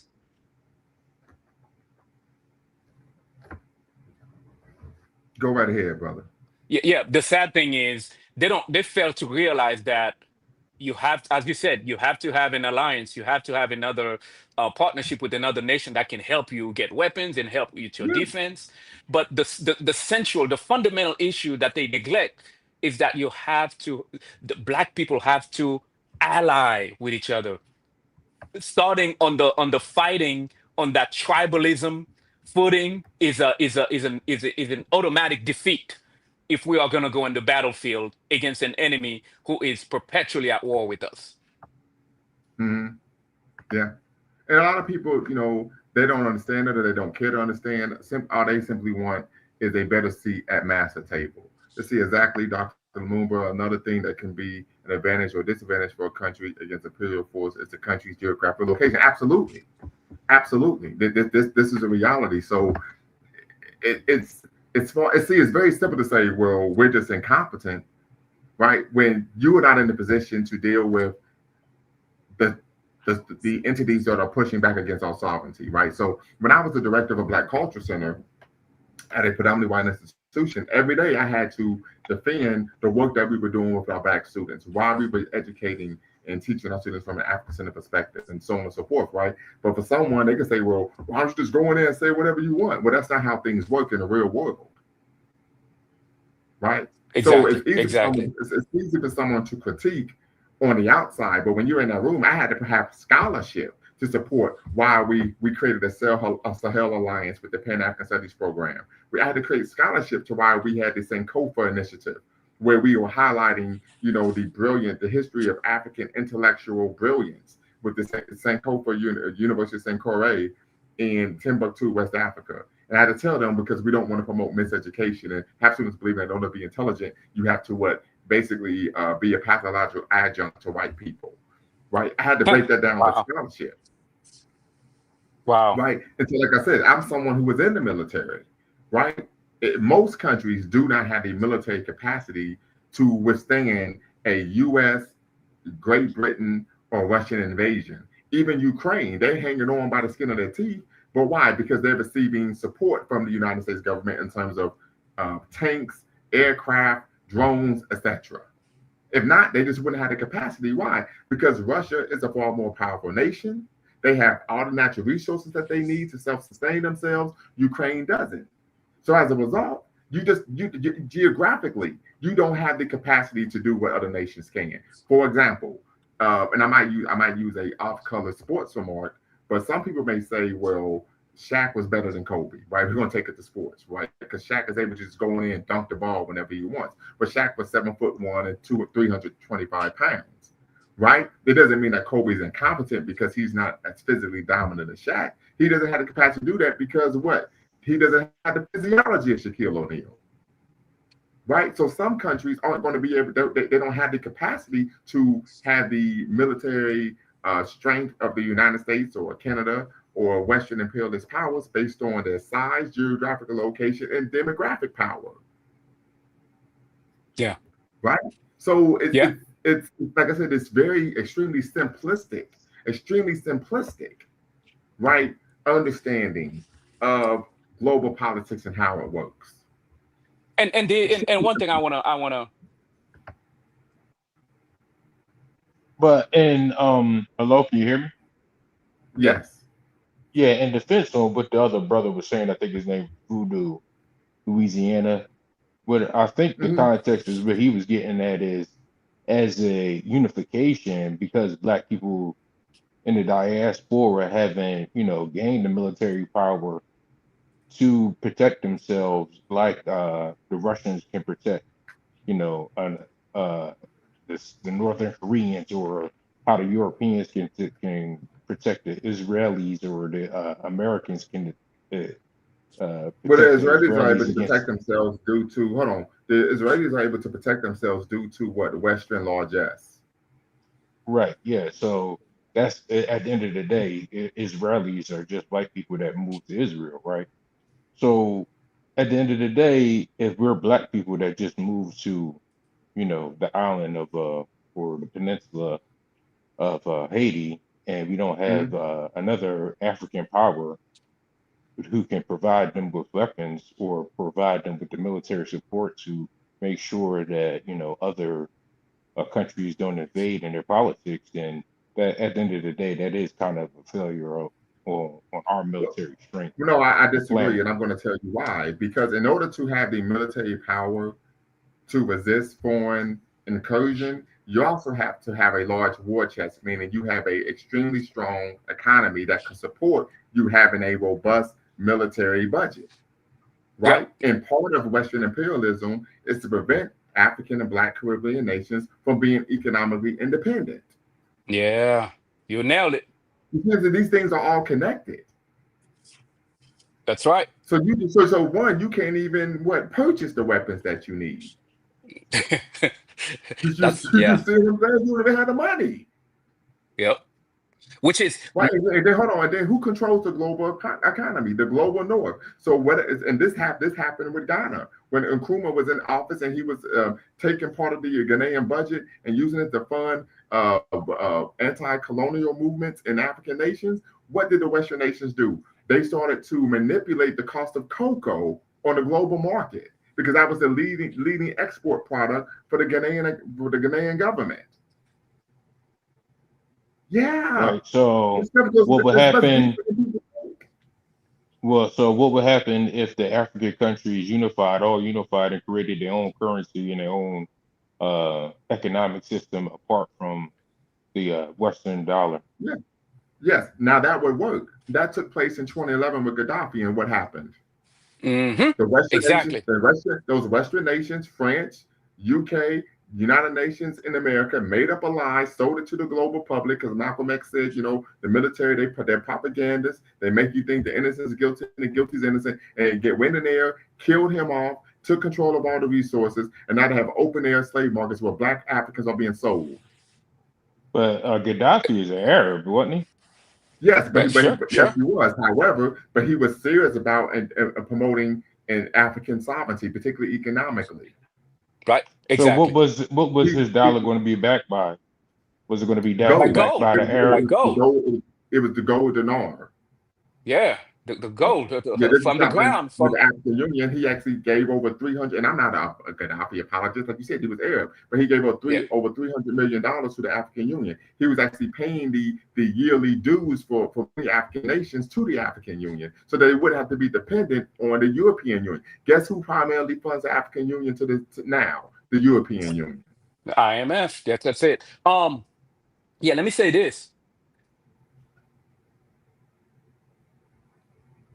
Right, and I'm glad Mr. K said that. Here's the thing with the voodoo guy. He will talk about demand Africa develop military power because he will not articulate how to practically make that happen. Absolutely. That's why I asked the question. If you were the head of state, how do you address foreign intervention? How do you address foreigners, military, Western imperial powers undermining your sovereignty and fomenting civil unrest. He couldn't answer the question.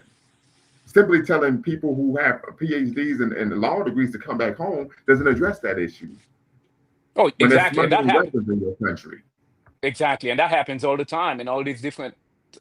Yeah, a great example is what we know: the CIA smuggled crack cocaine into our community. Many of the cities Yes. where this was taking place, there were black mayors, right? Hmm. So you telling me the mayor can take on the CIA? Exactly. No.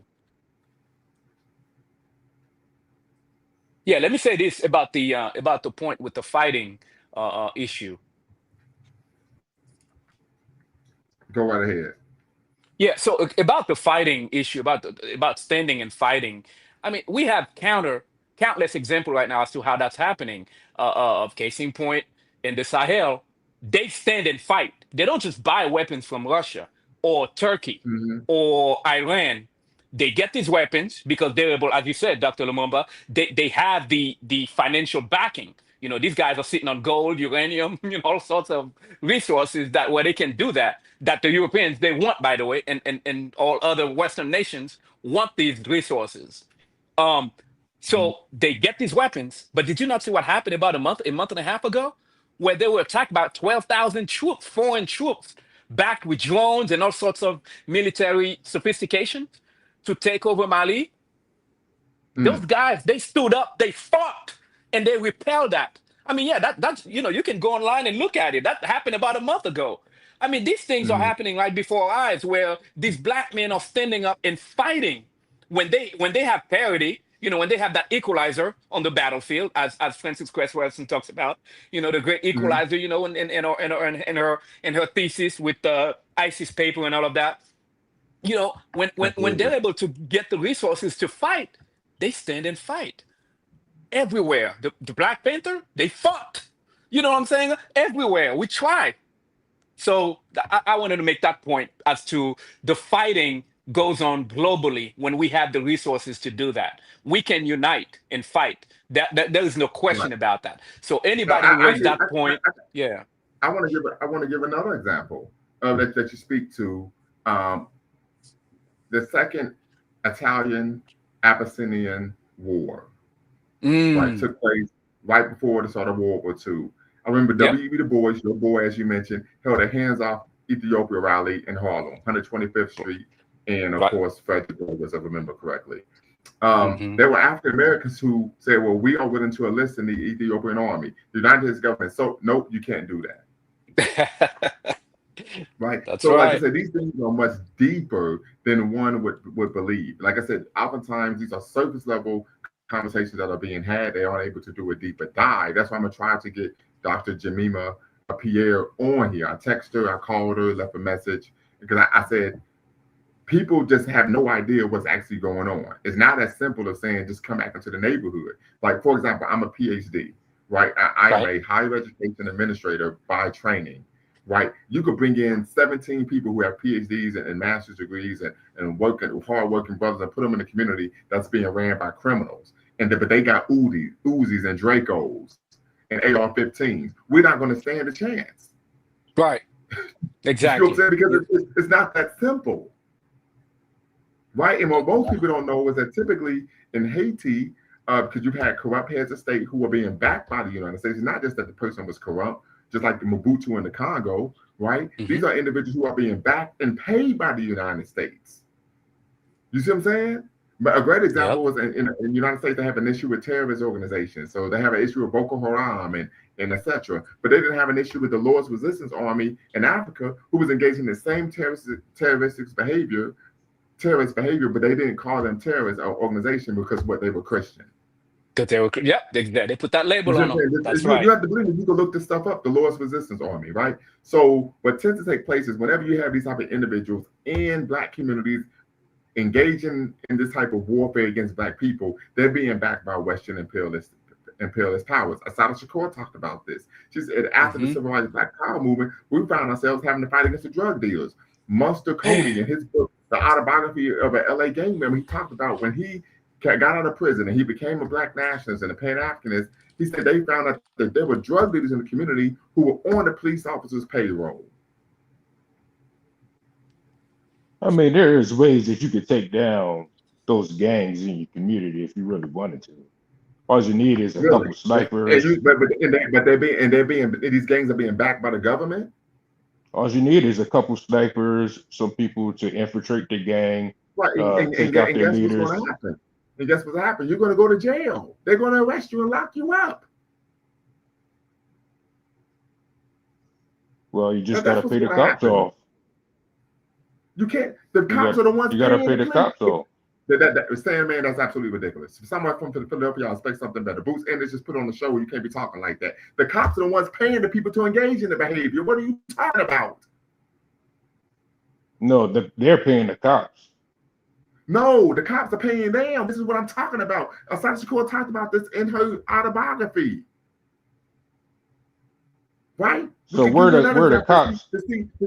Michelle Alexander talked about this in her book, The New Jim Crow. The CIA admitted that they were paying people to bring drugs in, and they were telling the police officers to not prosecute the individuals. So you can't pay the cops off when they're getting orders from the government. Yep, you can't. You What are you can't. talking about, man? At the end of the day, it's about financial benefit for somebody. So whoever's The benefiting from it police are financially. being told by the United States government to not prosecute criminals in a particular neighborhood. There's nothing that you're going to be able to do to cash them out to make them to change their mind. Unless they have some strong conviction to not take the money. Oh well, I They're can't being paid by the speak. government. They're being given tens of thousands of dollars to turn the other way and not arrest people and then not prosecute them if they are arrested. This is documented. Michelle Alexander, who is a former law professor at The Ohio State University, discusses this and provides citations in her book, The New Jim Crow. If you don't believe me, read the book. You showing up with some money ain't gonna stop that. That's treason against American citizens, so I can't even speak on that if that's true. Yeah, this is not an issue if it is true. It is true. So like I said, you coming in as a black businessman saying I give you $20,000 not to prosecute these people ain't gonna change the fact that they're working for the government. The best example of this is when Malcolm X was killed. So you're claiming that the American government is actively working to destroy the black community? Of course. Man. Oh, this man. is documented. This isn't. I'm not pulling stuff out my derriere. And you don't believe me? Go look up the freedom. Go look up all the redacted FBI files due to the Freedom of Information Act. This is documented that this was done. So if that's the case, then why stay in America? I didn't say you had to. And I can add some notes to that. I mean, you know. Yeah, you said why stay in America? I mean, this nation is listen, you don't have to run. And furthermore, I'm just now realizing this. Propaganda is no joke. So a lot of people don't know what this nation has done to them. Yeah, white or black. A lot of people don't know, which is why when we don't study history, and I love that quote from Malcolm X, you know, that's my favorite quote as to what is it? History, Dr. Lumumba, is history the only study, qualifier, research, something to that degree? History is the only study qualifier for. But yeah, I know what you're talking about. Yeah, absolutely. Yeah, you know, when we don't know history, like Sandman, all of us, you know, Hoodoo, who came on earlier, when all people, we don't know history, and that's why the first thing the colonizers did, they make sure that they ripped us apart from any semblance of our history. Because when we know our history, go ahead, doctor. How do I say your name, brother? Oh, Livneska. It's just my you can just say it. Yes, sir. I'm going to back up what you said with scholarship. Dr. Ali Missouri, he's transitioned. He's an ancestor now. He was from Kenya, I believe from Mombasa. He was the former head of African and African American Studies at the University of Michigan. He stated in his book, The Africans of Triple Heritage, that was published in the mid-'80s. He says what the colonizers, and particularly the enslavers in the Western world, did to enslaved Africans and their descendants, they did something they engaged in something called contrived amnesia. and what they were able to remove the cultural memory of the enslaved Africans and their descendants. So they had no knowledge of what they had done before as a people. It's called contrived amnesia. One of the reasons people stay in America is because of the level of industrialization. We are accustomed to a particular level of industrialization, and when you travel the world, you realize that most people don't have this level of industrialization that we do here in the Western world. That plays a Right. role as well. So, but the issue, Second but the issue is issue is, but the issue is, if you was to go to the emergency room, right, for getting shot in the chest and getting shot in the hand, right, what is the doctor going to do? He's going to treat the chest wound before he treats the hand wound, because it's the going chest triage. wound, yeah, the chest wound is more life threatening. So if what you're saying is that you have to determine what is most life threatening to your community in general, and you have to treat that first before you can treat the smaller things, if that makes sense. So Okay, if how does that what's connect to what we're talking about? well, you're saying that the government is actively working towards your working towards, ending you or destroying the black community. Well, if that's your biggest threat, then why would you stay and can continue to be attacked by an entity that's your biggest threat? Right. Well, so there's a couple things I would say. I just gave you an example about industrialization. The second issue is anti-black racism is omnipresent.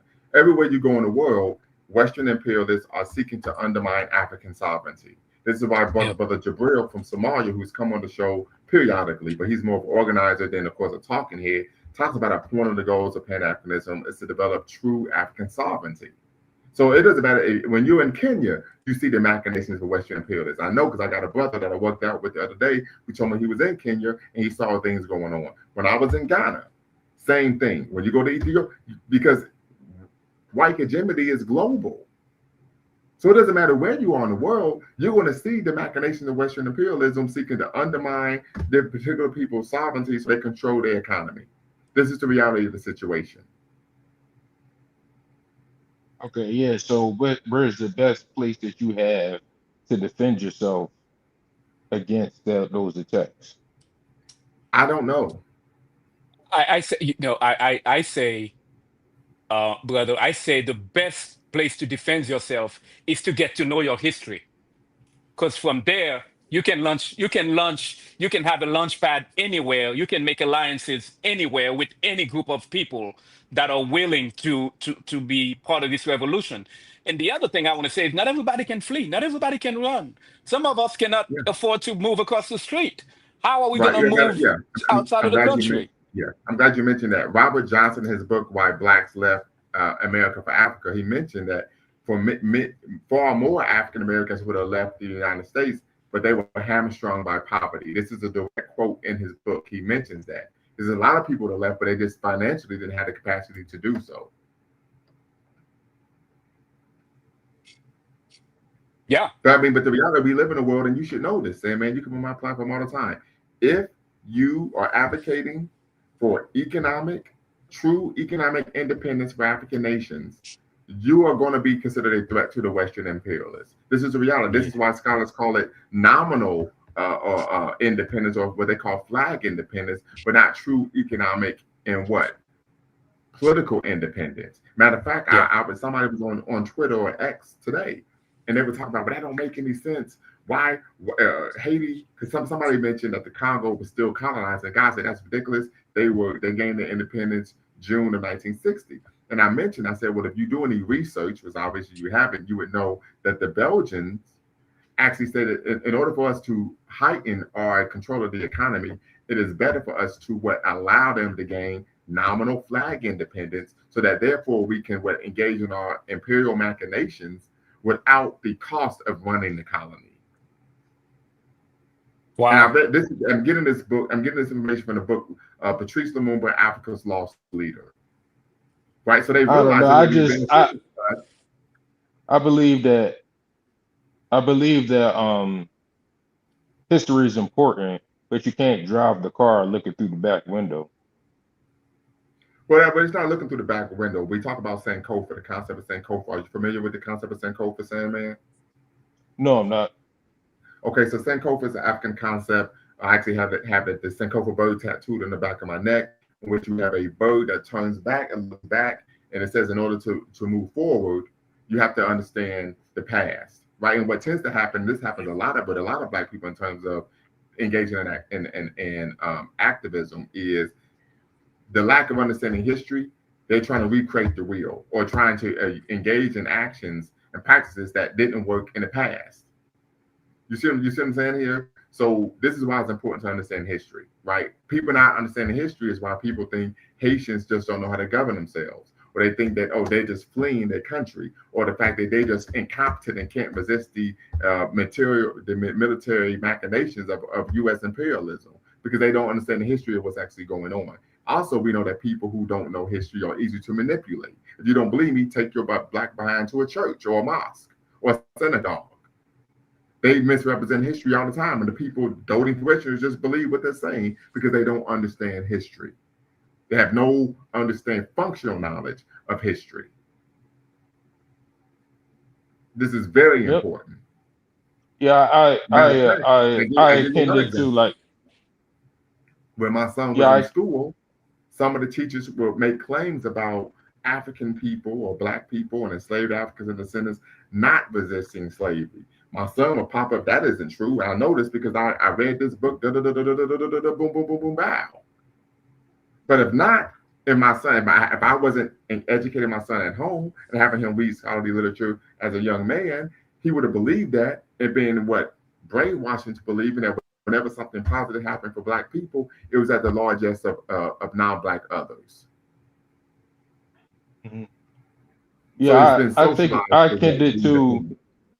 I take it akin to like a football game or even a boxing match, whereas though you learn the history of your opponent so that you know how to move forward. But correct. if you do all your studying of You the gotta study that opponent, tape. You gotta study if that you tape. study, but if you study that tape and never get in the actual fight itself, then you're just studying tape. You're not actually Correct. moving forward.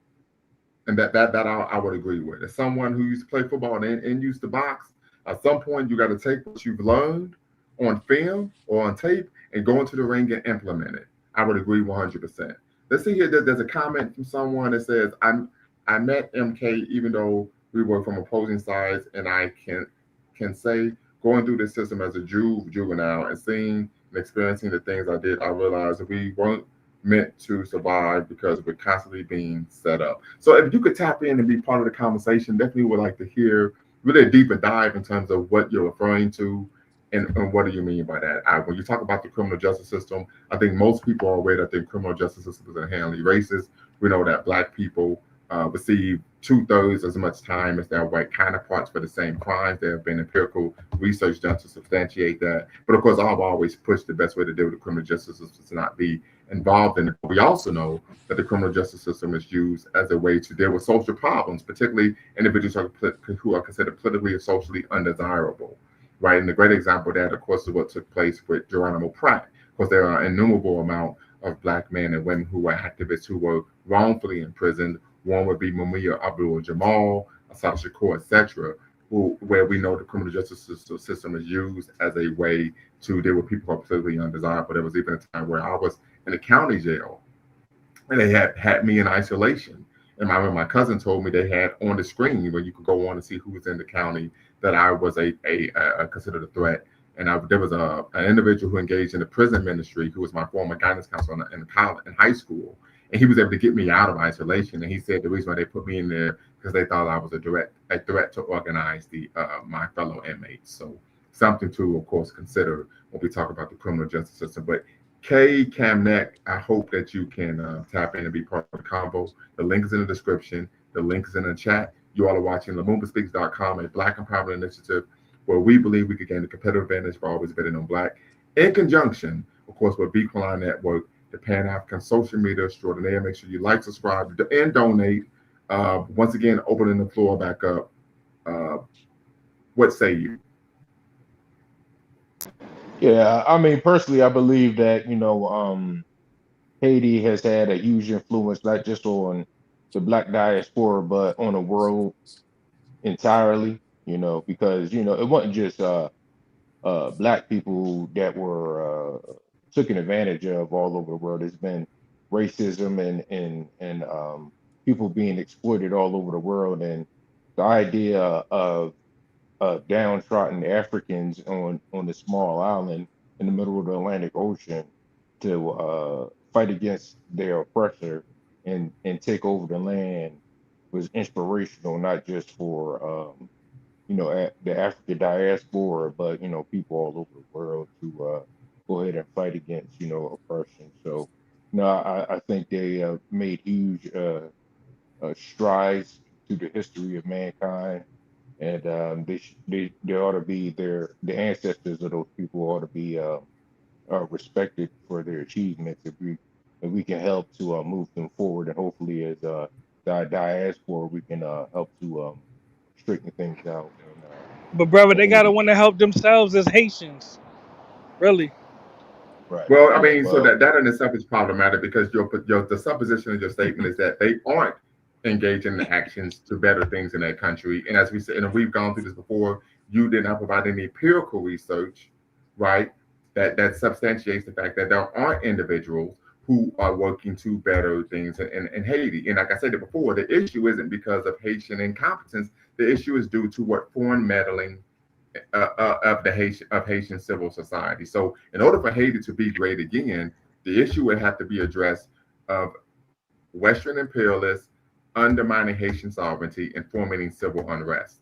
That is a reality And because and we're I, talking about everyday working people who aren't don't engage in guerrilla warfare. The people who are freedom fighters, they haven't left Haiti, but everyday hardworking people who simply have white collar, blue collar jobs or pink collar jobs, they aren't the issue, right? The issue is once again, the Western imperialists undermining Haiti's sovereignty, undermining their government, and smuggling weapons, paying individuals to engage in these type of terroristic activities.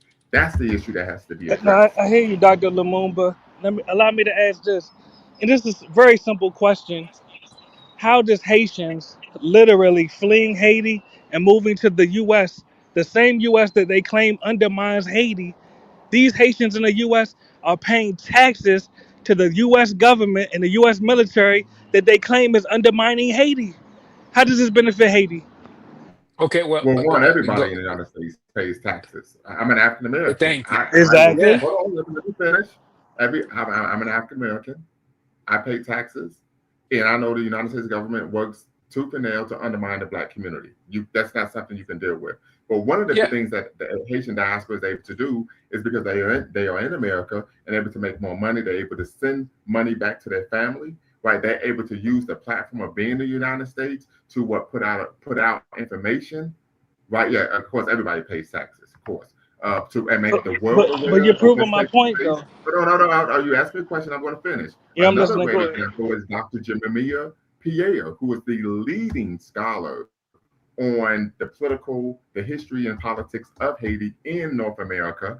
Right, she's a professor at the University of British Columbia. I actually have her personal contact information, and she goes out of her way to make people aware of what's going on and to actually provide prescriptive solutions to the issues that are taking place in Haiti. Now, she wouldn't have that platform if she was in Haiti, because what I know, because I've been to developing nations, particularly nations that are autocratic, where they'll simply shut down the internet, so you don't have the ability to make the world aware of what's going on.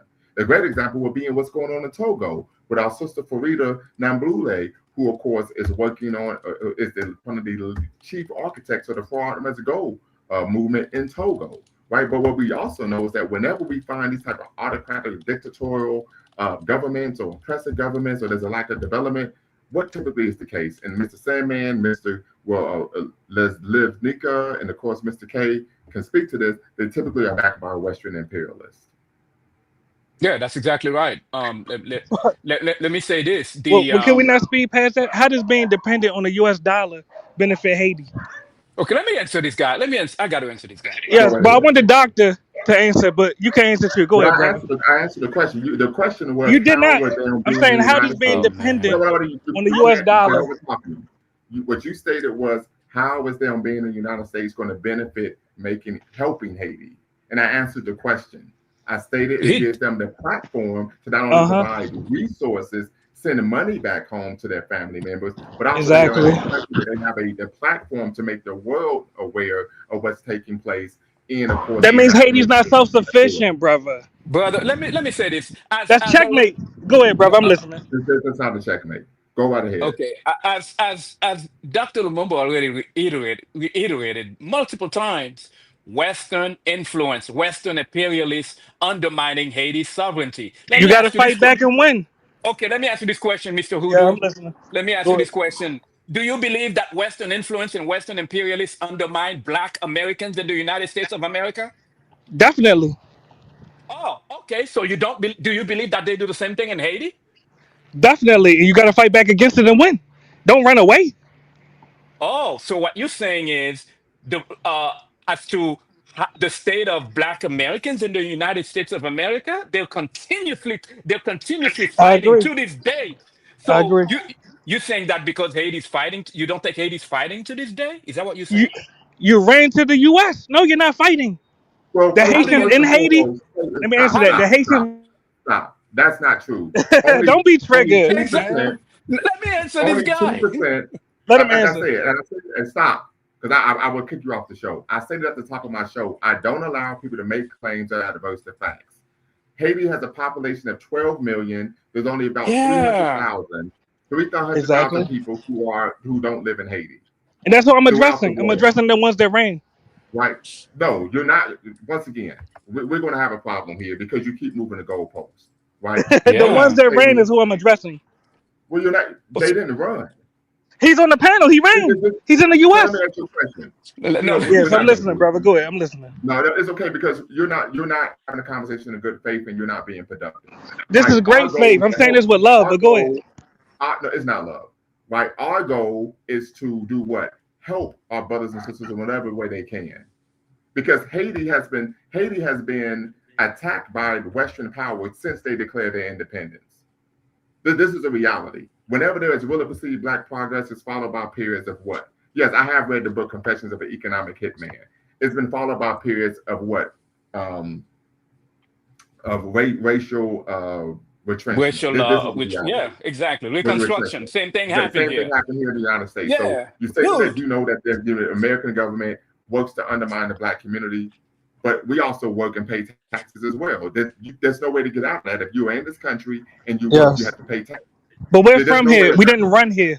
It's a big Oh, difference. Well, Go ahead. okay. Wait. So, it's go immaterial. ahead. It's immaterial. People move. No, it's material. Our People get out homeland is there. here. Theirs is in Haiti. I'm There People. are listening. people. So Go ahead. what you're saying is you have a problem with Haitians living in America. No, I said I have a problem with Haitians fleeing Haiti instead of fixing Haiti, brother. Are you not So, listening? So hold how on. is Haiti bothering you? Stop. Hold on, I got this. How is When did Haiti I say Haiti bothering was you? bothering me? Well, You because cannot you don't have mischaracterize a me. problem with them living here. No, I'm tired of y'all If Haiti crying. isn't bothering you, if Haitian people are bothering you, then why do you have a problem No, I'm with tired them of y'all living here? crying. Go fix the problem. Stop running. Who They're is That's all I'm crying. They're crying? saying. crying. But can I talk to the Haitian brother? It'll be brief. Go ahead. Brother, you said Let you them said talk. I'm not Go going ahead. to insult you. I'm not going to insult you, You bro. can You insult see, me all you want. That's fine. I okay, mean, but let's have a that's dialogue, your brother. place. You seem One relatively mic, one mic. intelligent. Don't you realize whatever you're doing in the U.S., you could be doing that in Haiti, benefiting Haiti? Don't you realize What that?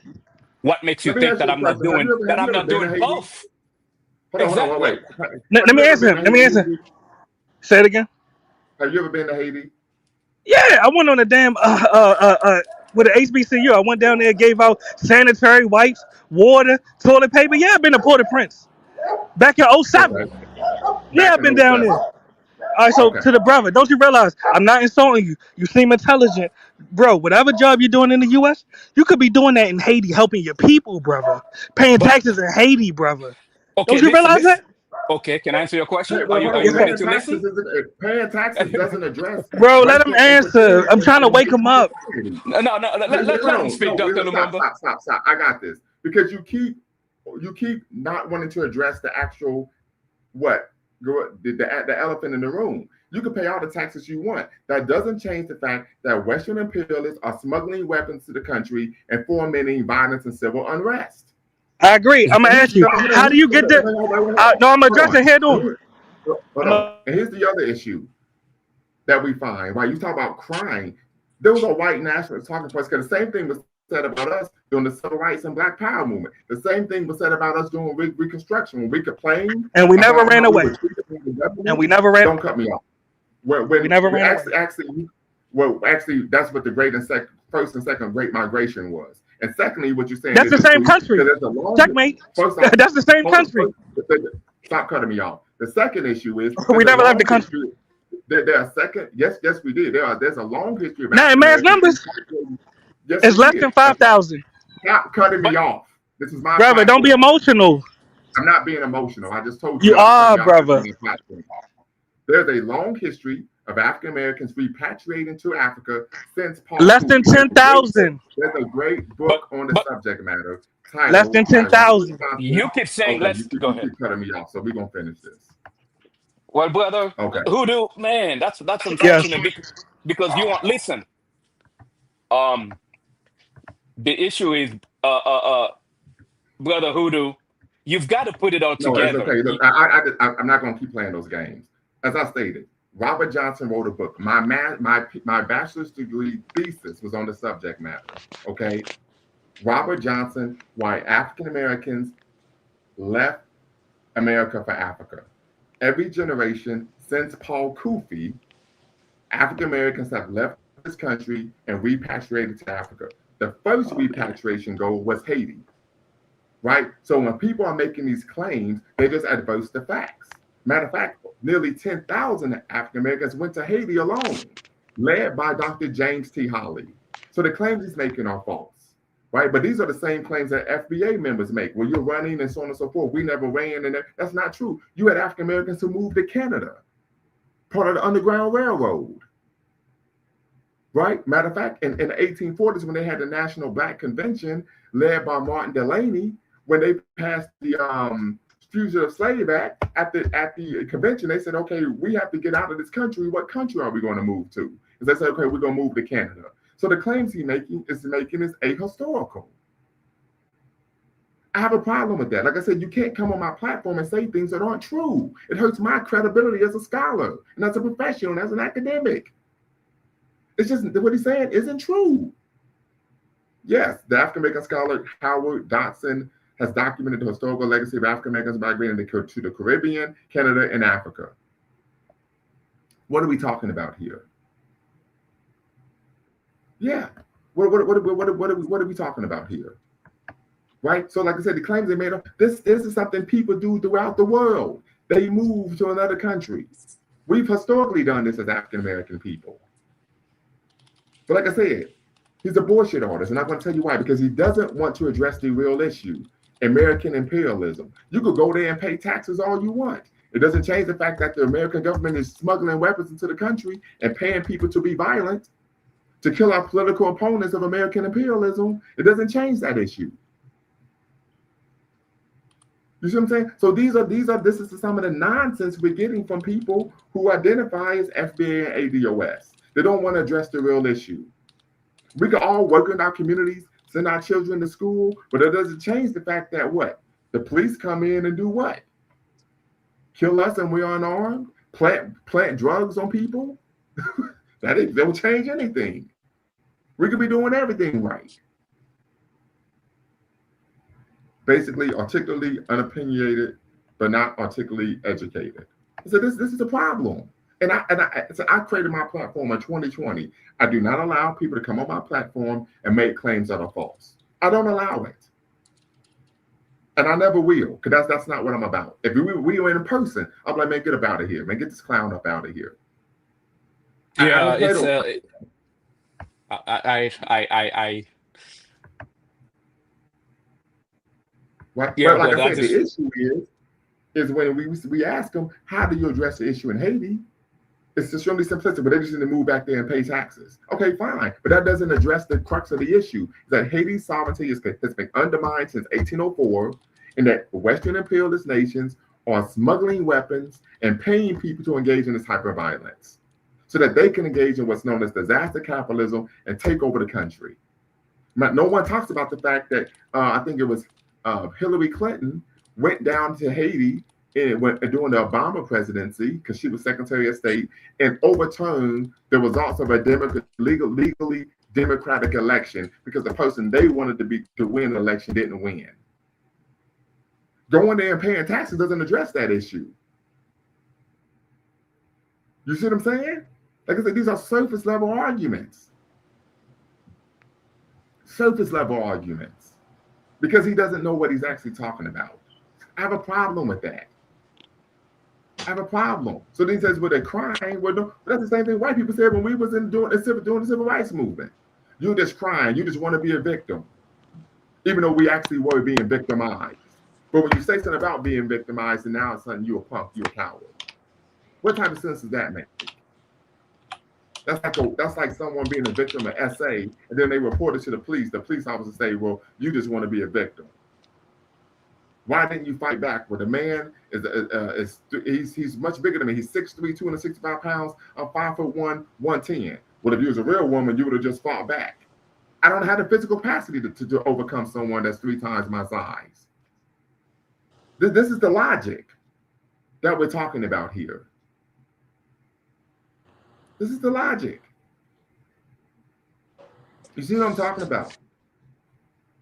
And these are individuals that think they're actually smart, think they're actually doing something to benefit our people. Right? And the reason why many global nations in the global south are poor, impoverished, and lack the level of industrialization in the global north is due to Western imperialism. When they have a head of state, right? Who Maurice Bishop, for example, who says, okay, we actually going to develop the nation. They said, we just going to kill your ass.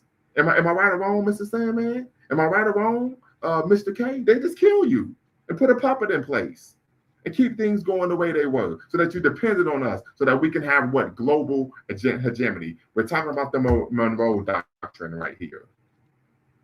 Am I right or wrong? Oh, yeah, that's right. Yeah, we're talking about the Monroe Doctrine.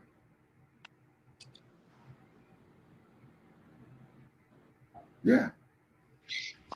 Yeah, and I'm glad you brought up the Monroe Doctrine because That's from that point forward, it was basically decided that the U.S. was going to control the entire affairs of all sovereign nations on this Western Hemisphere. Right. But I don't know. Another example would be the Banana Wars. I wrote an article on the Banana Wars on Medium. Okay. Wow. Okay. Yeah, matter of fact, I'm gonna bring it up. The article I wrote about the history of U.S. military intervention in the Caribbean. Right, and it wasn't they weren't doing this for humanitarian reasons. They were doing this due to America's economic interest. I mean, this level of ignorance is just baffling. I'm sorry, family. I'm sorry. I mean, it's baffling. Voodoo just likes to focus on the symptoms, not the causes of the problems. Very much agree. So I got a question for you, Mr. K, and I want you to answer this question. Why won't you tap in and be part of the conversation? This is real. You have a lot of knowledge. Why do you refuse to tap in and be part of the convo? I need to know that. So if you could please let me know that in the chat, it'll be greatly appreciated.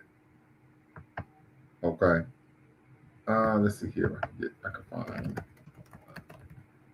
Yeah, this article that I wrote. It's a while back. Let's see here.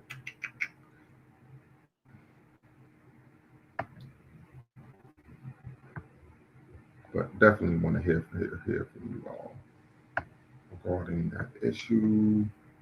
Okay, here we go. Examining the Banana Wars. History of U.S. imperialism. Let's see here.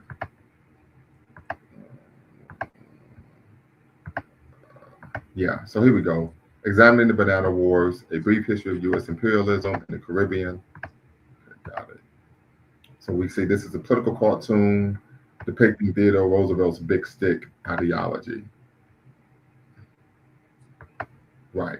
Okay, Mr. Wright, your ends. Give me 1 second. So as we can see here, say America. So we talk about So, for example, consider the Banana Wars, a term popularized by 1983 by writer Lester D. Langley in his books The United States and the Caribbean, 1900 and 1970, and the Banana Wars, an inner history of American empire, 1900 1934, where he talks about, of course, this so-called good neighbor policy, where there was a series of conflicts that consisted of imperious military occupation, police action, and intervention by the United States in Central America and the Caribbean. Of course, and the goal was to advance U.S. economic, political, and military standing. So something to consider there. But so, Mr. Wright, I know you're just tapping in, but one of the things I had to kick someone off the show. So he was going in on Haiti, talking about, the real issue is they're just running, they're just fleeing, but he wanted to focus on the symptoms and not the cause of the problem. He said they should go back and pay taxes in Haiti. But I said paying taxes doesn't address the issue of Western imperialism and the Western powers smuggling weapons to criminal gangs, paramilitary organizations, and paying them to engage in violence against the Haitian citizens. What do you say to that? What are your views on people focusing on the symptoms and not the cause of the problem? Mr. Wright. Hey, what's going on? Yeah, just to chime in, I believe these issues are way more complex. And you need to look at the bigger picture, right? In terms of in order to get a full scope, you have to go back, right? You have to go back into history and learn about what actually happened before you just make a broad statement, right? About an island or a country such as Haiti. Haiti is unique because it has a very different history than most other countries in the diaspora, right? So, and it has very complex issues in terms of exactly what you mentioned, colonialism, and the UN has had issues with Haiti. You take a look at the Monroe Doctrine, right? Not even just Haiti, but all the countries on the Western Hemisphere below North America. The same thing took place, including Hawaii. Hawaii's not in the Western Hemisphere, but same thing kind of happened. So, talk about paying taxes. That's not going to solve the problems. Not to mention, North America is directly responsible for the quagmire of Haiti. So I for the life of me, I just don't understand why anyone that's black would take that position. It just blows my mind. This means that someone is extremely ignorant, right, and miseducated on history. Okay, but then you factor in Haiti has opened its arms up to African Americans historically. We've spoken about this. Yeah. Right. When we were going through our situations in America, they invited us down. So I think it's only right to return the favor. We should support our Haitian brothers and sisters, Yeah. That's my whole take on it. Not even just Haiti, but anyone that's black globally. And you start to take a look at the way white supremacy works. White supremacy is a team effort. Okay. Yeah. This is a global issue. And I'm one of those people, I like to look at things from a global perspective versus just my neighborhood, my state, my city, my country, my hood. We have to look at things from a global perspective because it gives you a much broader way of looking at things. And you start to see, hey, you know what? We're actually going through the same things in different countries. It's actually the same, So, and once you put that in perspective, we'll start to look at each other differently. And I've mentioned to you before that, we're actually fighting a demographic battle. And this is the whole reason why. Well, yeah, because you start to see a lot of white nationalists, you start to see a push for white nationalism. It's becoming more popular, more prevalent, not even just political, just with the average everyday person. And they realizing, hey, we're starting to become a minority in our own countries, not even just America. Same things taking place in Europe, right? Right. So they're like, we need to push back on these non-white people coming into our countries. But the real issue is they're not reproducing enough. So the first people they're going to kick out, the first people they're going to crack down on is always us. So Yeah, these um, individuals are considered socially and politically undesirable, and no one is considered more socially and politically undesirable than Black people. That's just the reality. We find that Mm. throughout the that's world. well, yeah, and this is one of the reasons why it will be beneficial for us to, you know, embrace Pan-Africanism, because wherever we are on the globe, we can be in lockstep. We're working together, united. You're way more powerful that way.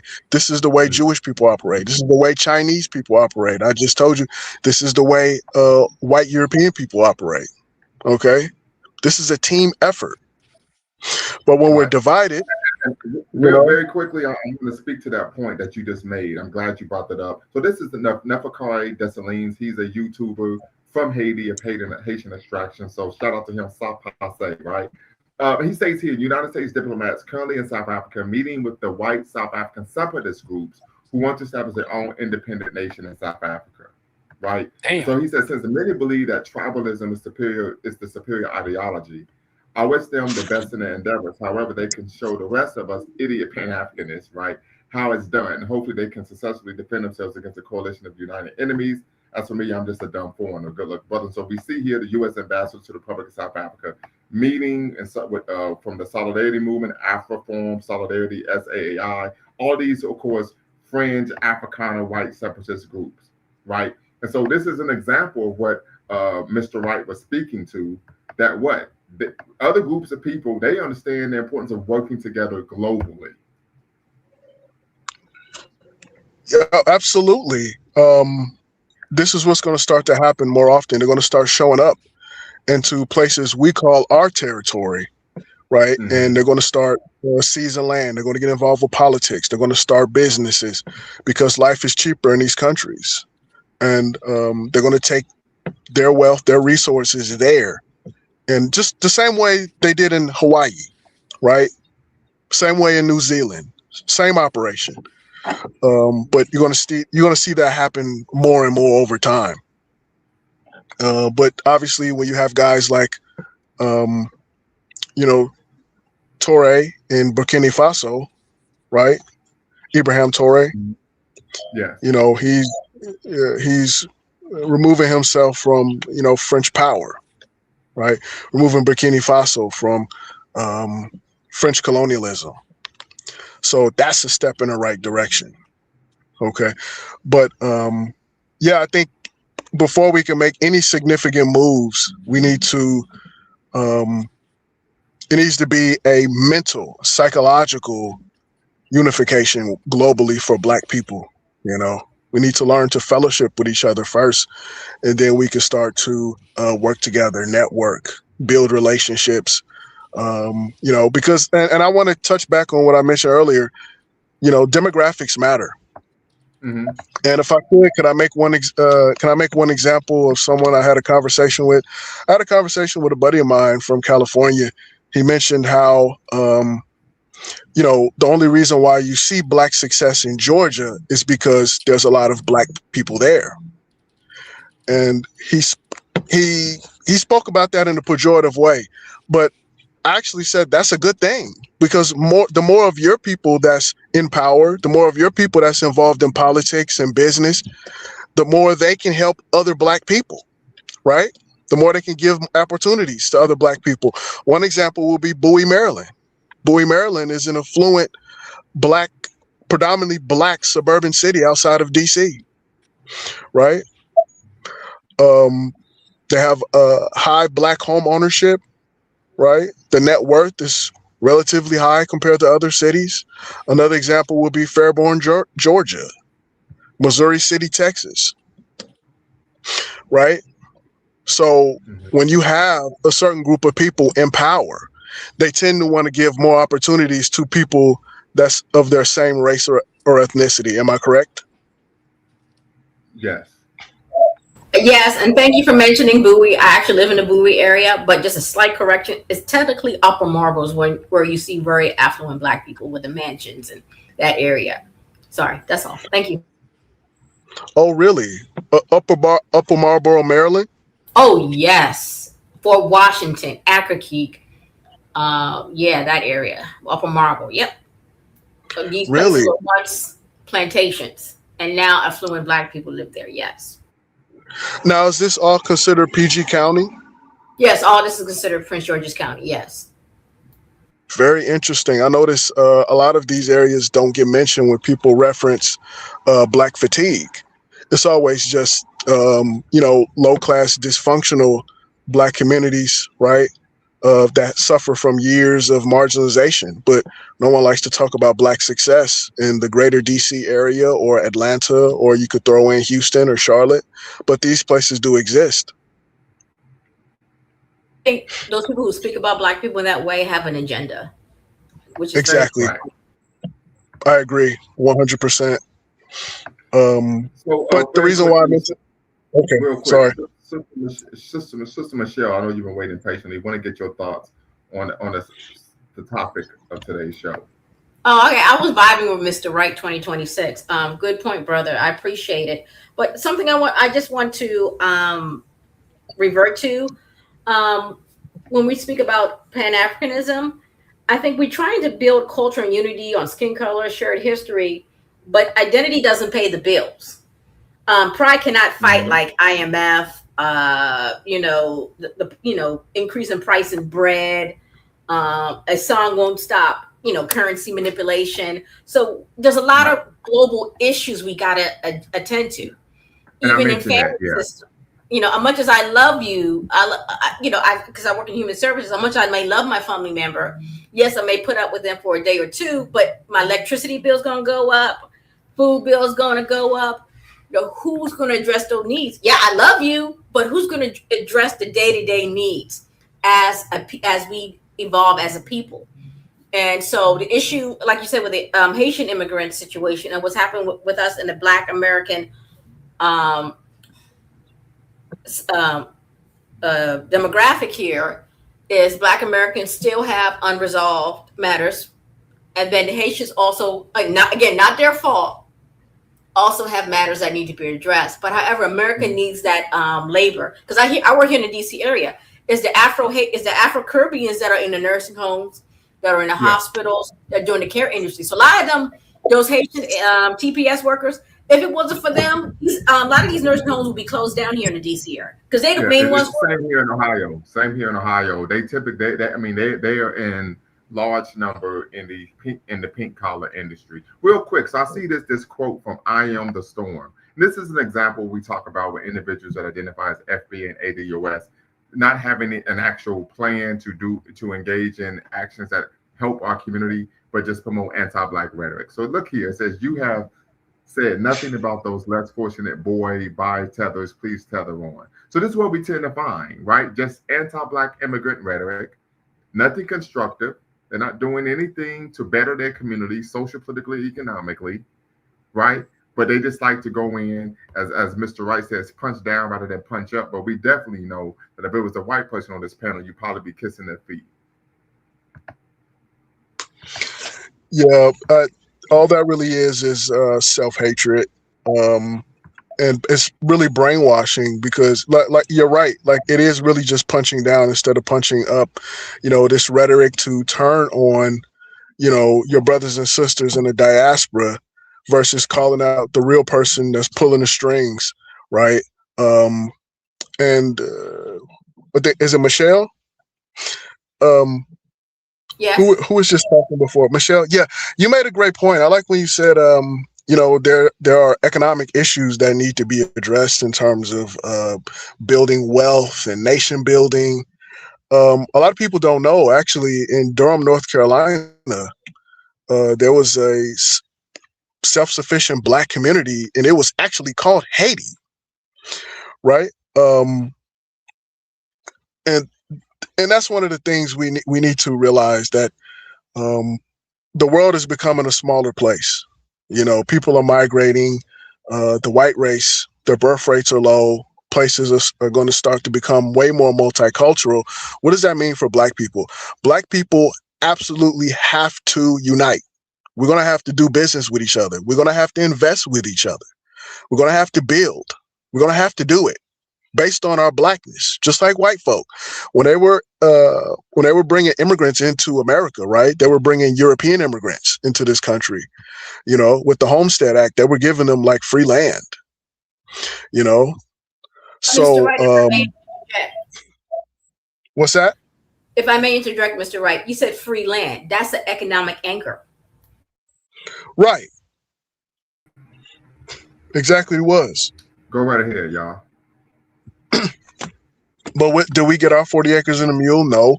But, you know, as Black people, in the midst of this demographic war, you know, it's going to be mandatory that we stick together, whether you're from the continent, whether you're from the Caribbean, right? And I think Afro-Americans, we put ourselves in a really bad position by turning against our brothers. I mean, it just makes us more vulnerable. And you honestly believe you're going to get some brownie points from white America because you're doing that? No, you're not. They're going to turn on you eventually.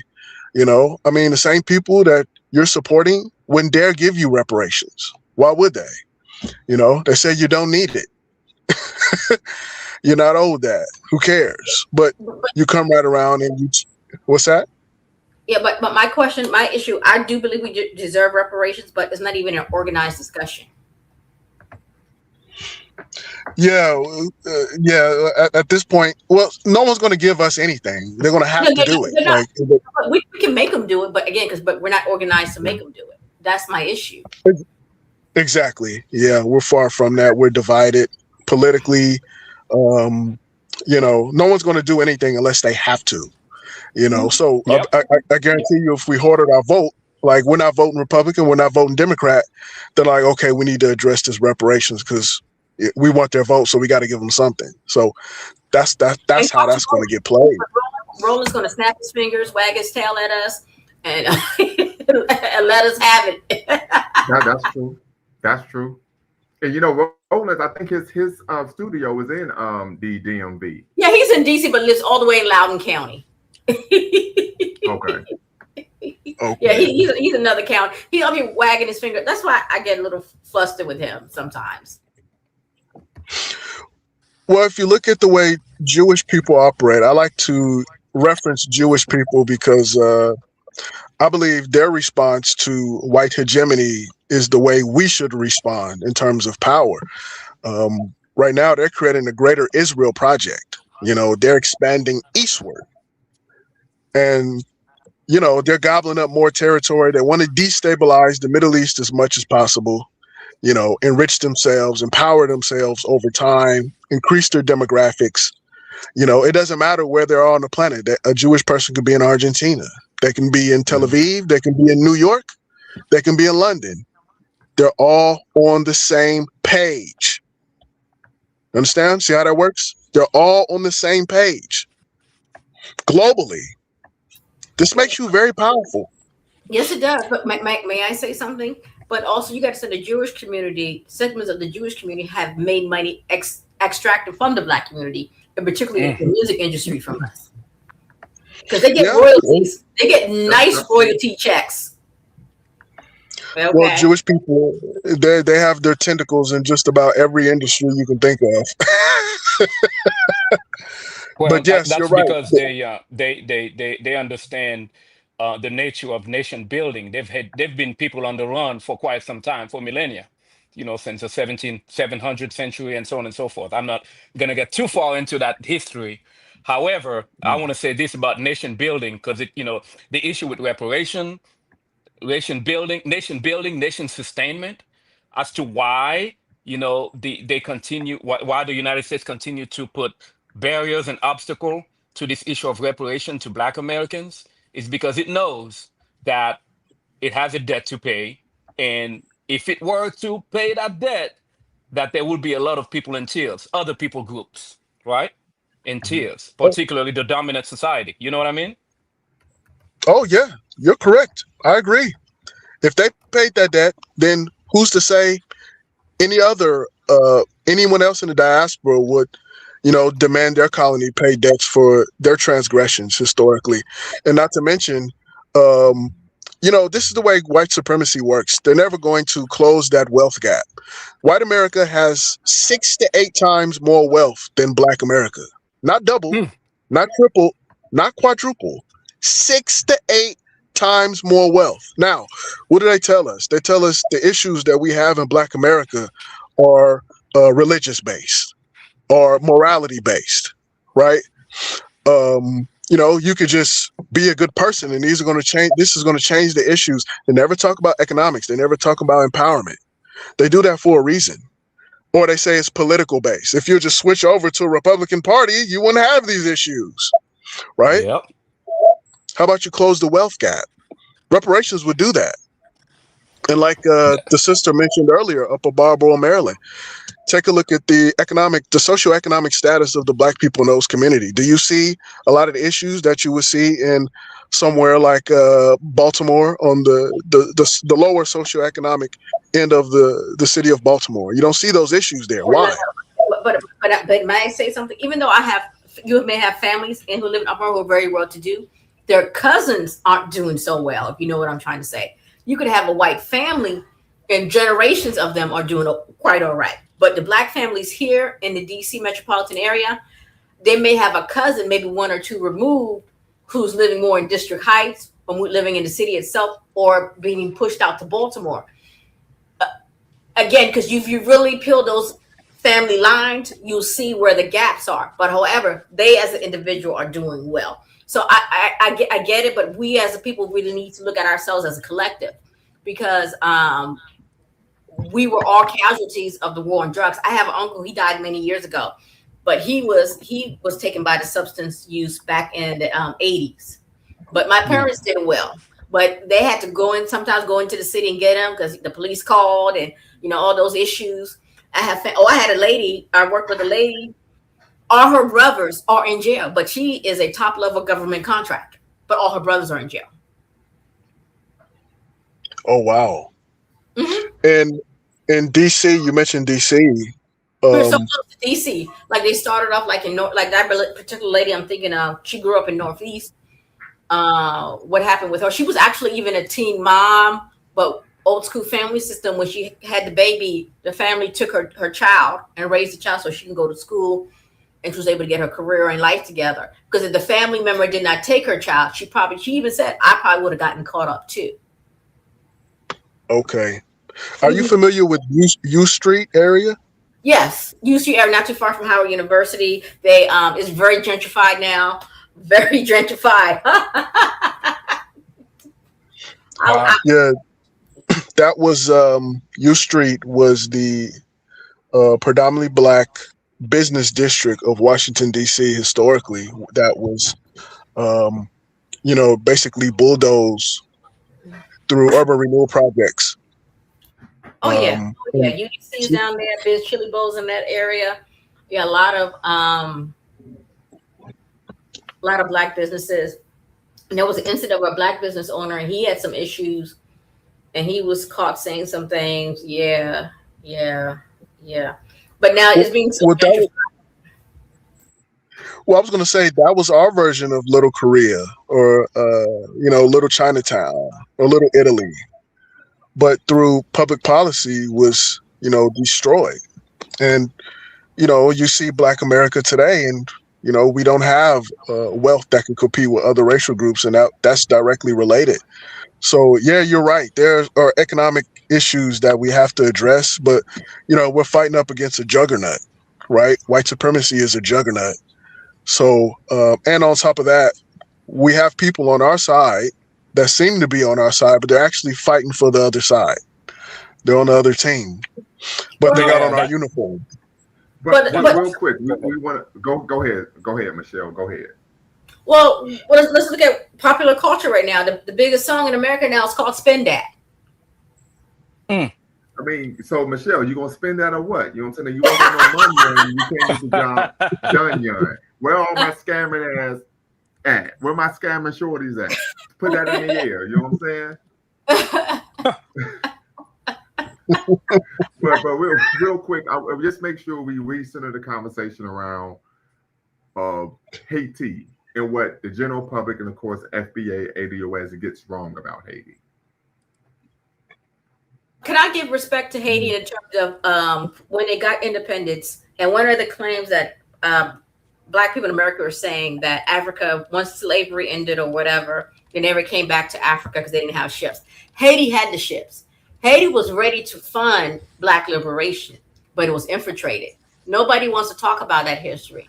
They want to go ahead and throw Black people under the bus. Haiti would have liberated a whole bunch of more black countries and Black societies, but they were infiltrated themselves.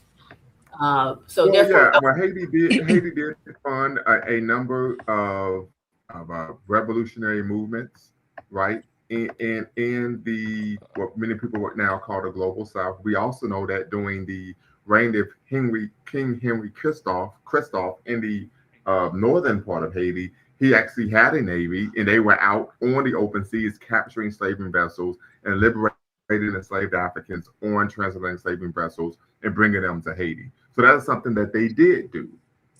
But once Yeah, again, most exactly. people don't. but then, actually but why know doesn't history. this is my issue for my FBA family? Why don't they recognize that history? Black people, we do look after each other when we're able to, Well, but when but we're not. the reason why they're not going to talk about that because it doesn't fit their talking point. It's not congruent to their talking point. Like They we had, haven't I don't know studied enough. how long you've been watching the show, Sister Michelle, but Brother Livneska, and I appreciate the Cash App and Mr. Wright. We had an individual on here. He just kept talking bad about Haiti. I said, well, what have they done to you? Nothing. Well, how is Haiti bothering you? Nothing. But he just would consistently speak negatively about Haiti and Haitian people.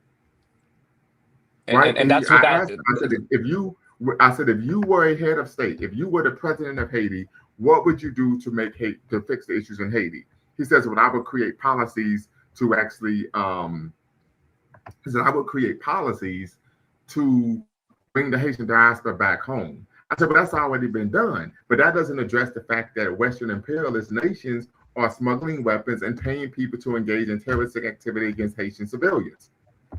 And he wouldn't address the issue. Yeah, I think So he once again, couldn't. I what we think you tend to went over find is his head.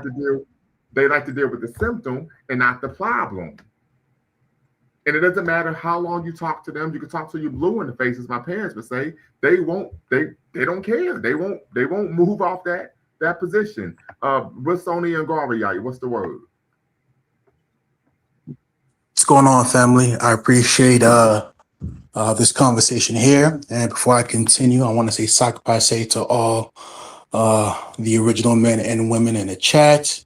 I apologize for coming this no late. I'm not Haitian, but I know the response. No boule. That's great. That's great. And unfortunately, this is a conversation that's happening. I think we all know, or we can all agree, that we clearly have bigger fish to fry, and this secretarian foolishness. I jape by saying that I hope and pray that the CIA is behind it, because if it isn't, then it truly shows how divided we are as a people. And, if we call ourselves the original men and women, yes, human beings will always find a reason, no matter how minute, to separate themselves. But the fact you have an open white supremacist administration that is robbing this country blind in broad daylight, and then we have people that's going back and forth with this foolishness. It's truly heartbreaking. My parents are from Haiti. Okay. I was born in Boston, and Shout out to Bingtown. Okay. Yes, sir. Yes, sir. We're from Chelsea. So yes, sir. And I basically moved down here to Florida when the hot boys were hot. And this almost reminds me, and I don't want to name drop because I don't want to set trip, but this almost reminds me of what Brother Jared Ball has said. He said, I've never been a part of these sinister Jewish conspiracies that people are talking about, and that applies for me as well. I think one of the things that really grinded my gear online is I don't know if I want to call it a psychosis, but I remember reading online, it was on YouTube. There was this woman, I assume she's an African American.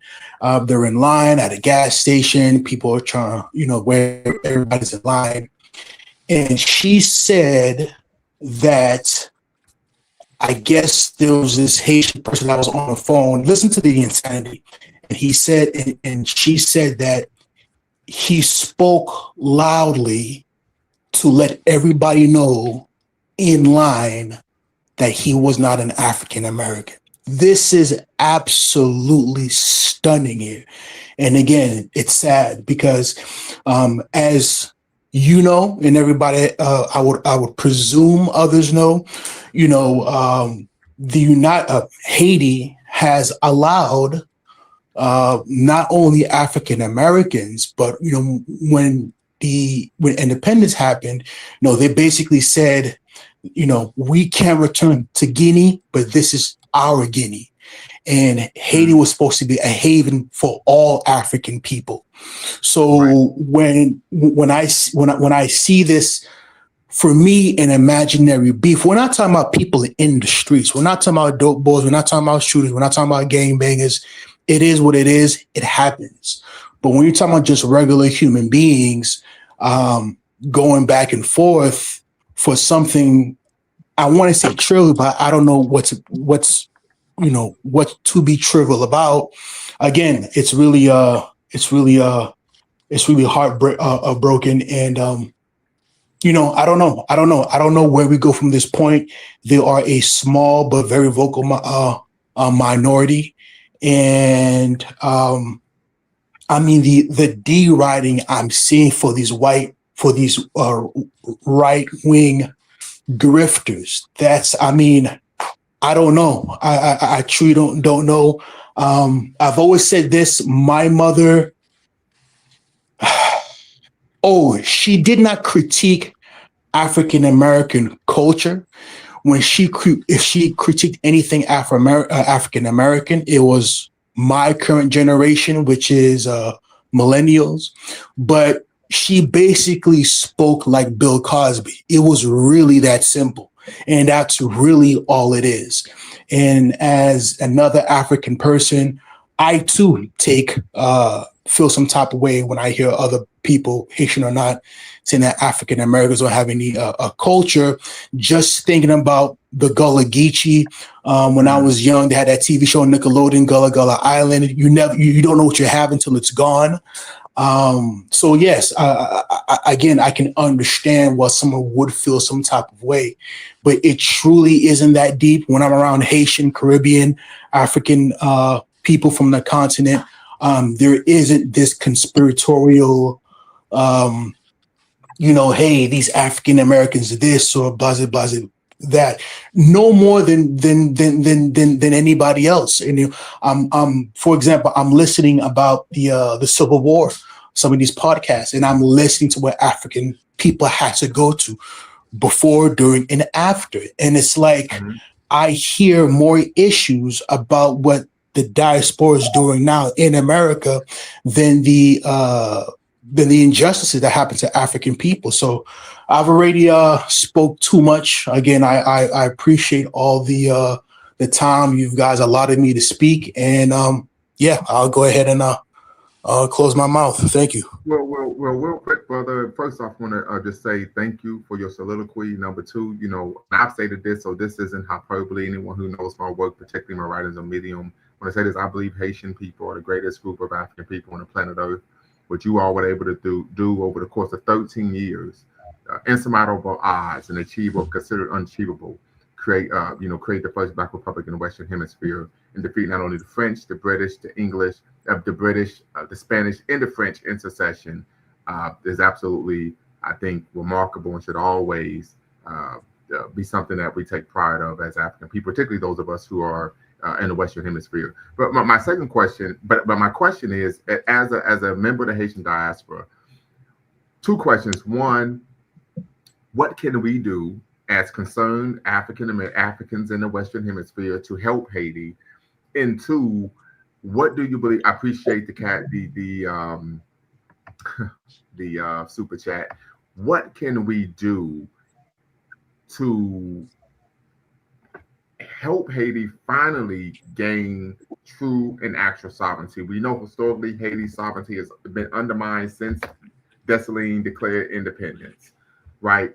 January 1, 1804, right? What can we do as concerned African people in the Western world to help Haiti finally gain sovereignty over its politics, its economics, and civil society? So I'm going to answer that directly by giving you an indirect answer, but just follow me here. So okay. I travel to Colombia a lot. And obviously, well, not obviously, but when I always tell people, when I say Colombia, I'm not talking about where the mestizos are. I'm talking about where the African people are. I always say that Black Colombia, which is the Pacific region, is my surrogate Haiti, because it's obviously safer, unfortunately, to go there than it is to Haiti. Just follow me here. Now, I've been going to the African communities over there, and I'm not going to tell you anything that you brothers and sisters don't know. For anybody who's traveled, African communities throughout North, Central, and South America and in the Caribbean are basically couple degrees, culturally speaking, from the continent. Just follow me here. Now, I've learned, or at least trying to learn Spanish. Okay, what does that mean in regards to the question you asked me? Just give me a little bit more time. So one way for me to test my Spanish, again, I'm in Florida, so it's very easy for me. I might either come up, I'll do air conditioning. So I might come across with a Spanish speaking person. Obviously the Spanish people or the Spaniards, most people are not Spaniards. And they'll tell me something, I'll hear the accent and I'll say something like claro. Claro means clear, basically a confirmation. And then they just go off because they presume, they don't assume at first, but they presume that, I'm one of them, or at least one of their Negroes or what have you. And I might say a couple words, a couple phrases or what have you. And then, again, they just go off. When they finally ask me that on their head is, I will tell them, like, so Haitiano. And they'll be like, oh, okay. And even when they hear that I'm Haitian, they don't stop speaking Spanish. They continue to speak Spanish. You'll have some older ladies who give you that resting face until I say something, and then it just opens themselves up. And I mean, when I did residential, I would have soup, sancocho, all that good stuff. Obviously, the best sancocho is what Black people make in Colombia. Different countries for different time. So what I'm saying is just taking one step forward in the linguistic level opens everything up on a personal and cultural level. Make no mistake about it. I am not saying that there isn't any racism or what have you, but what I'm showing is just by saying a few words, just by speaking of my experience, it brings people closer, whether superficial or not. Am I saying that brothers and sisters need to learn Creole? No, but when somebody from Haiti who hasn't been here for 10, 20, 30, 40 years meets an African American that just says a few words, it opens them up. And even when I was in Colombia, I would always say this: I would be around the wolves and the lions. The reason why I've never been robbed is not because I'm a goon. It's because they would be surprised when I tell them I'm an American. So now I got these jack boys looking at me like Like, bro, why are you here? They're so surprised and not even trying to run down on me. And I would just put my hand next to their hand. I'm like, yo, bro, we're black, right? Like, I didn't come here for mestizos. I didn't come here for the paisas. I came here for you because I'm you. Your mother looks like my mother. Your grandmother looks like my grandmother. We damn near eat the same thing. And they would feel it so much on a personal level. I could be taken to the community besides blending in, not have an issue. That's one aspect of it. You don't have to be a Pan-African to get closer to people, but I think we need to reiterate the Africanness between each other.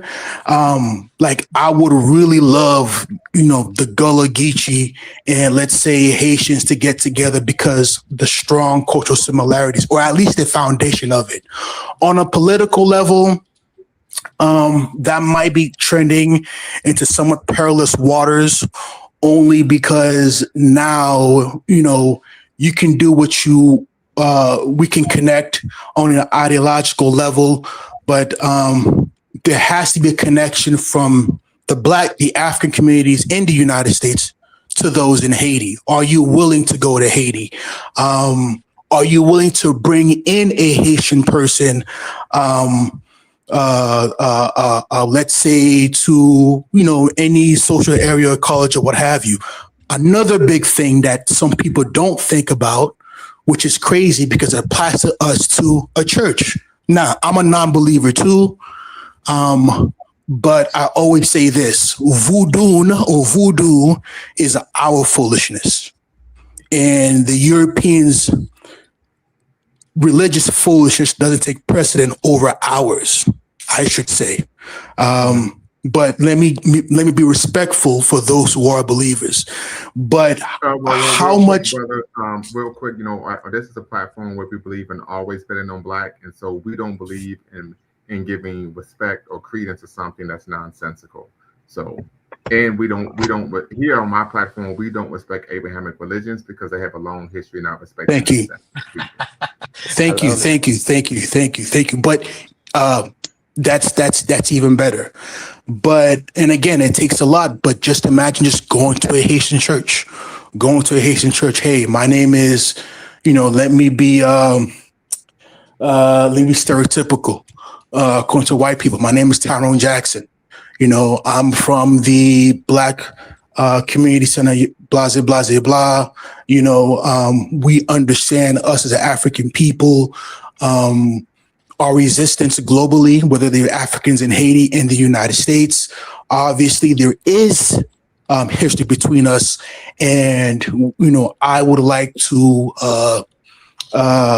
strengthen it. And make no mistake about it, too. Make no mistake about it. And if I could, just because I want to kind of tie this up, what can we do to help address the issues in Haiti right now? Continue what you're doing now. Yes, sir. Yeah. What can we do to help?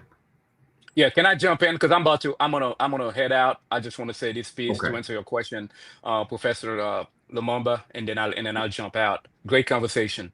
Real quick, I want to say, as far as what can we do, that goes back to, I mean, the entire discussion is what can we do now, not only for Haiti, but for the entire Black people all over the globe, as to how do we get to work together? Because at the heart of your question, Professor Lumumba, what I'm hearing is how can we work together? How can we support in any way, shape, or form, even if it's just a word of encouragement, right?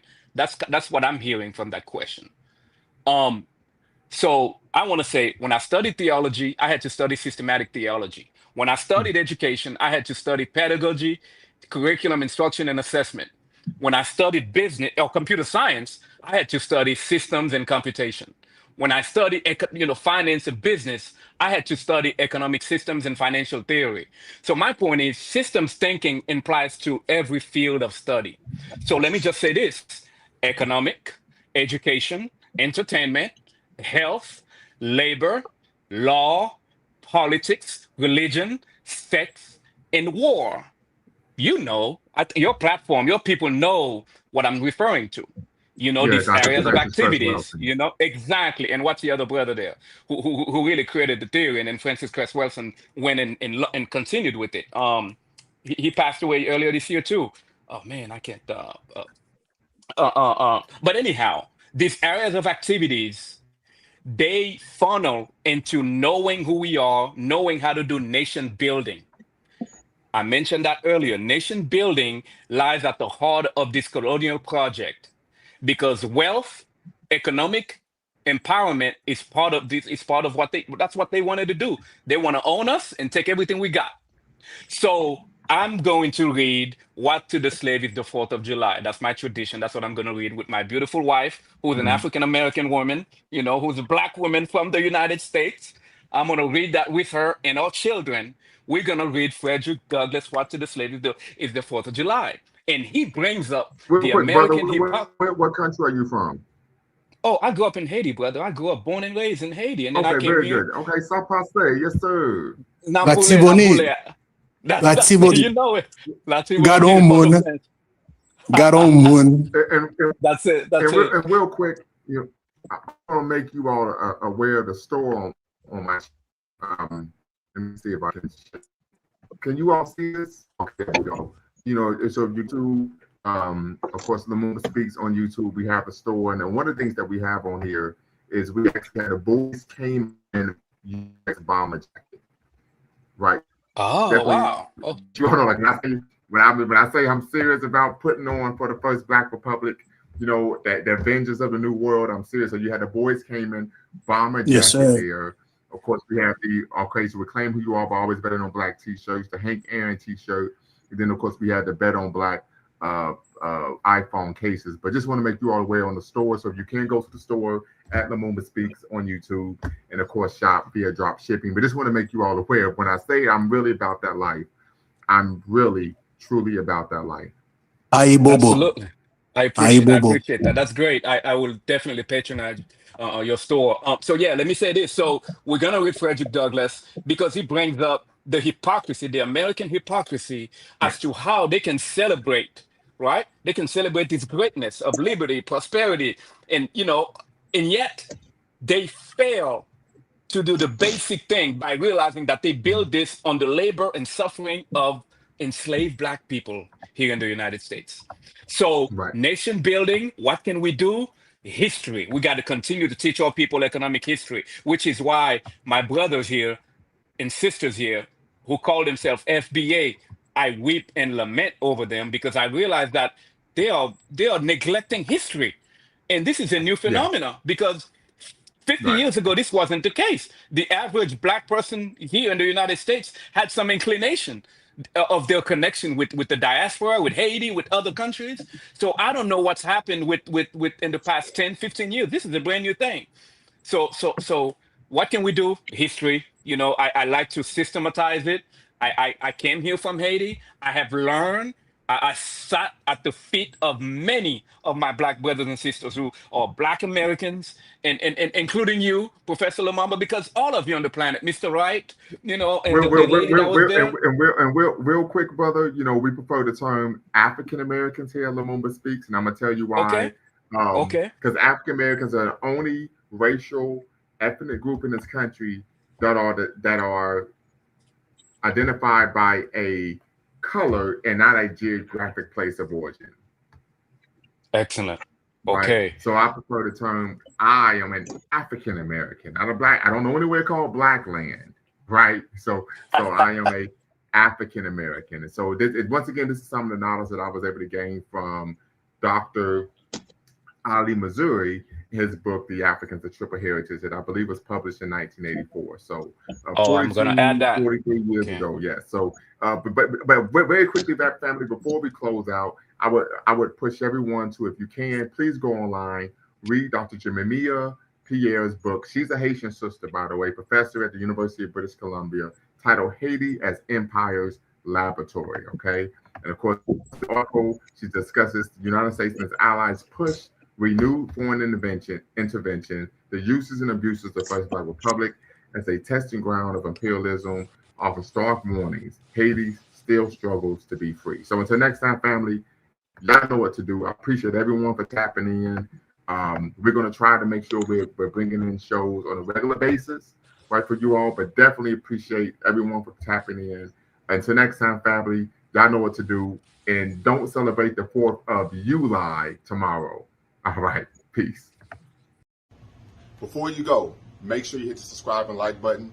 Thank you for supporting the channel. And remember, here at Lumumba Speaks, we always bet on black. Peace.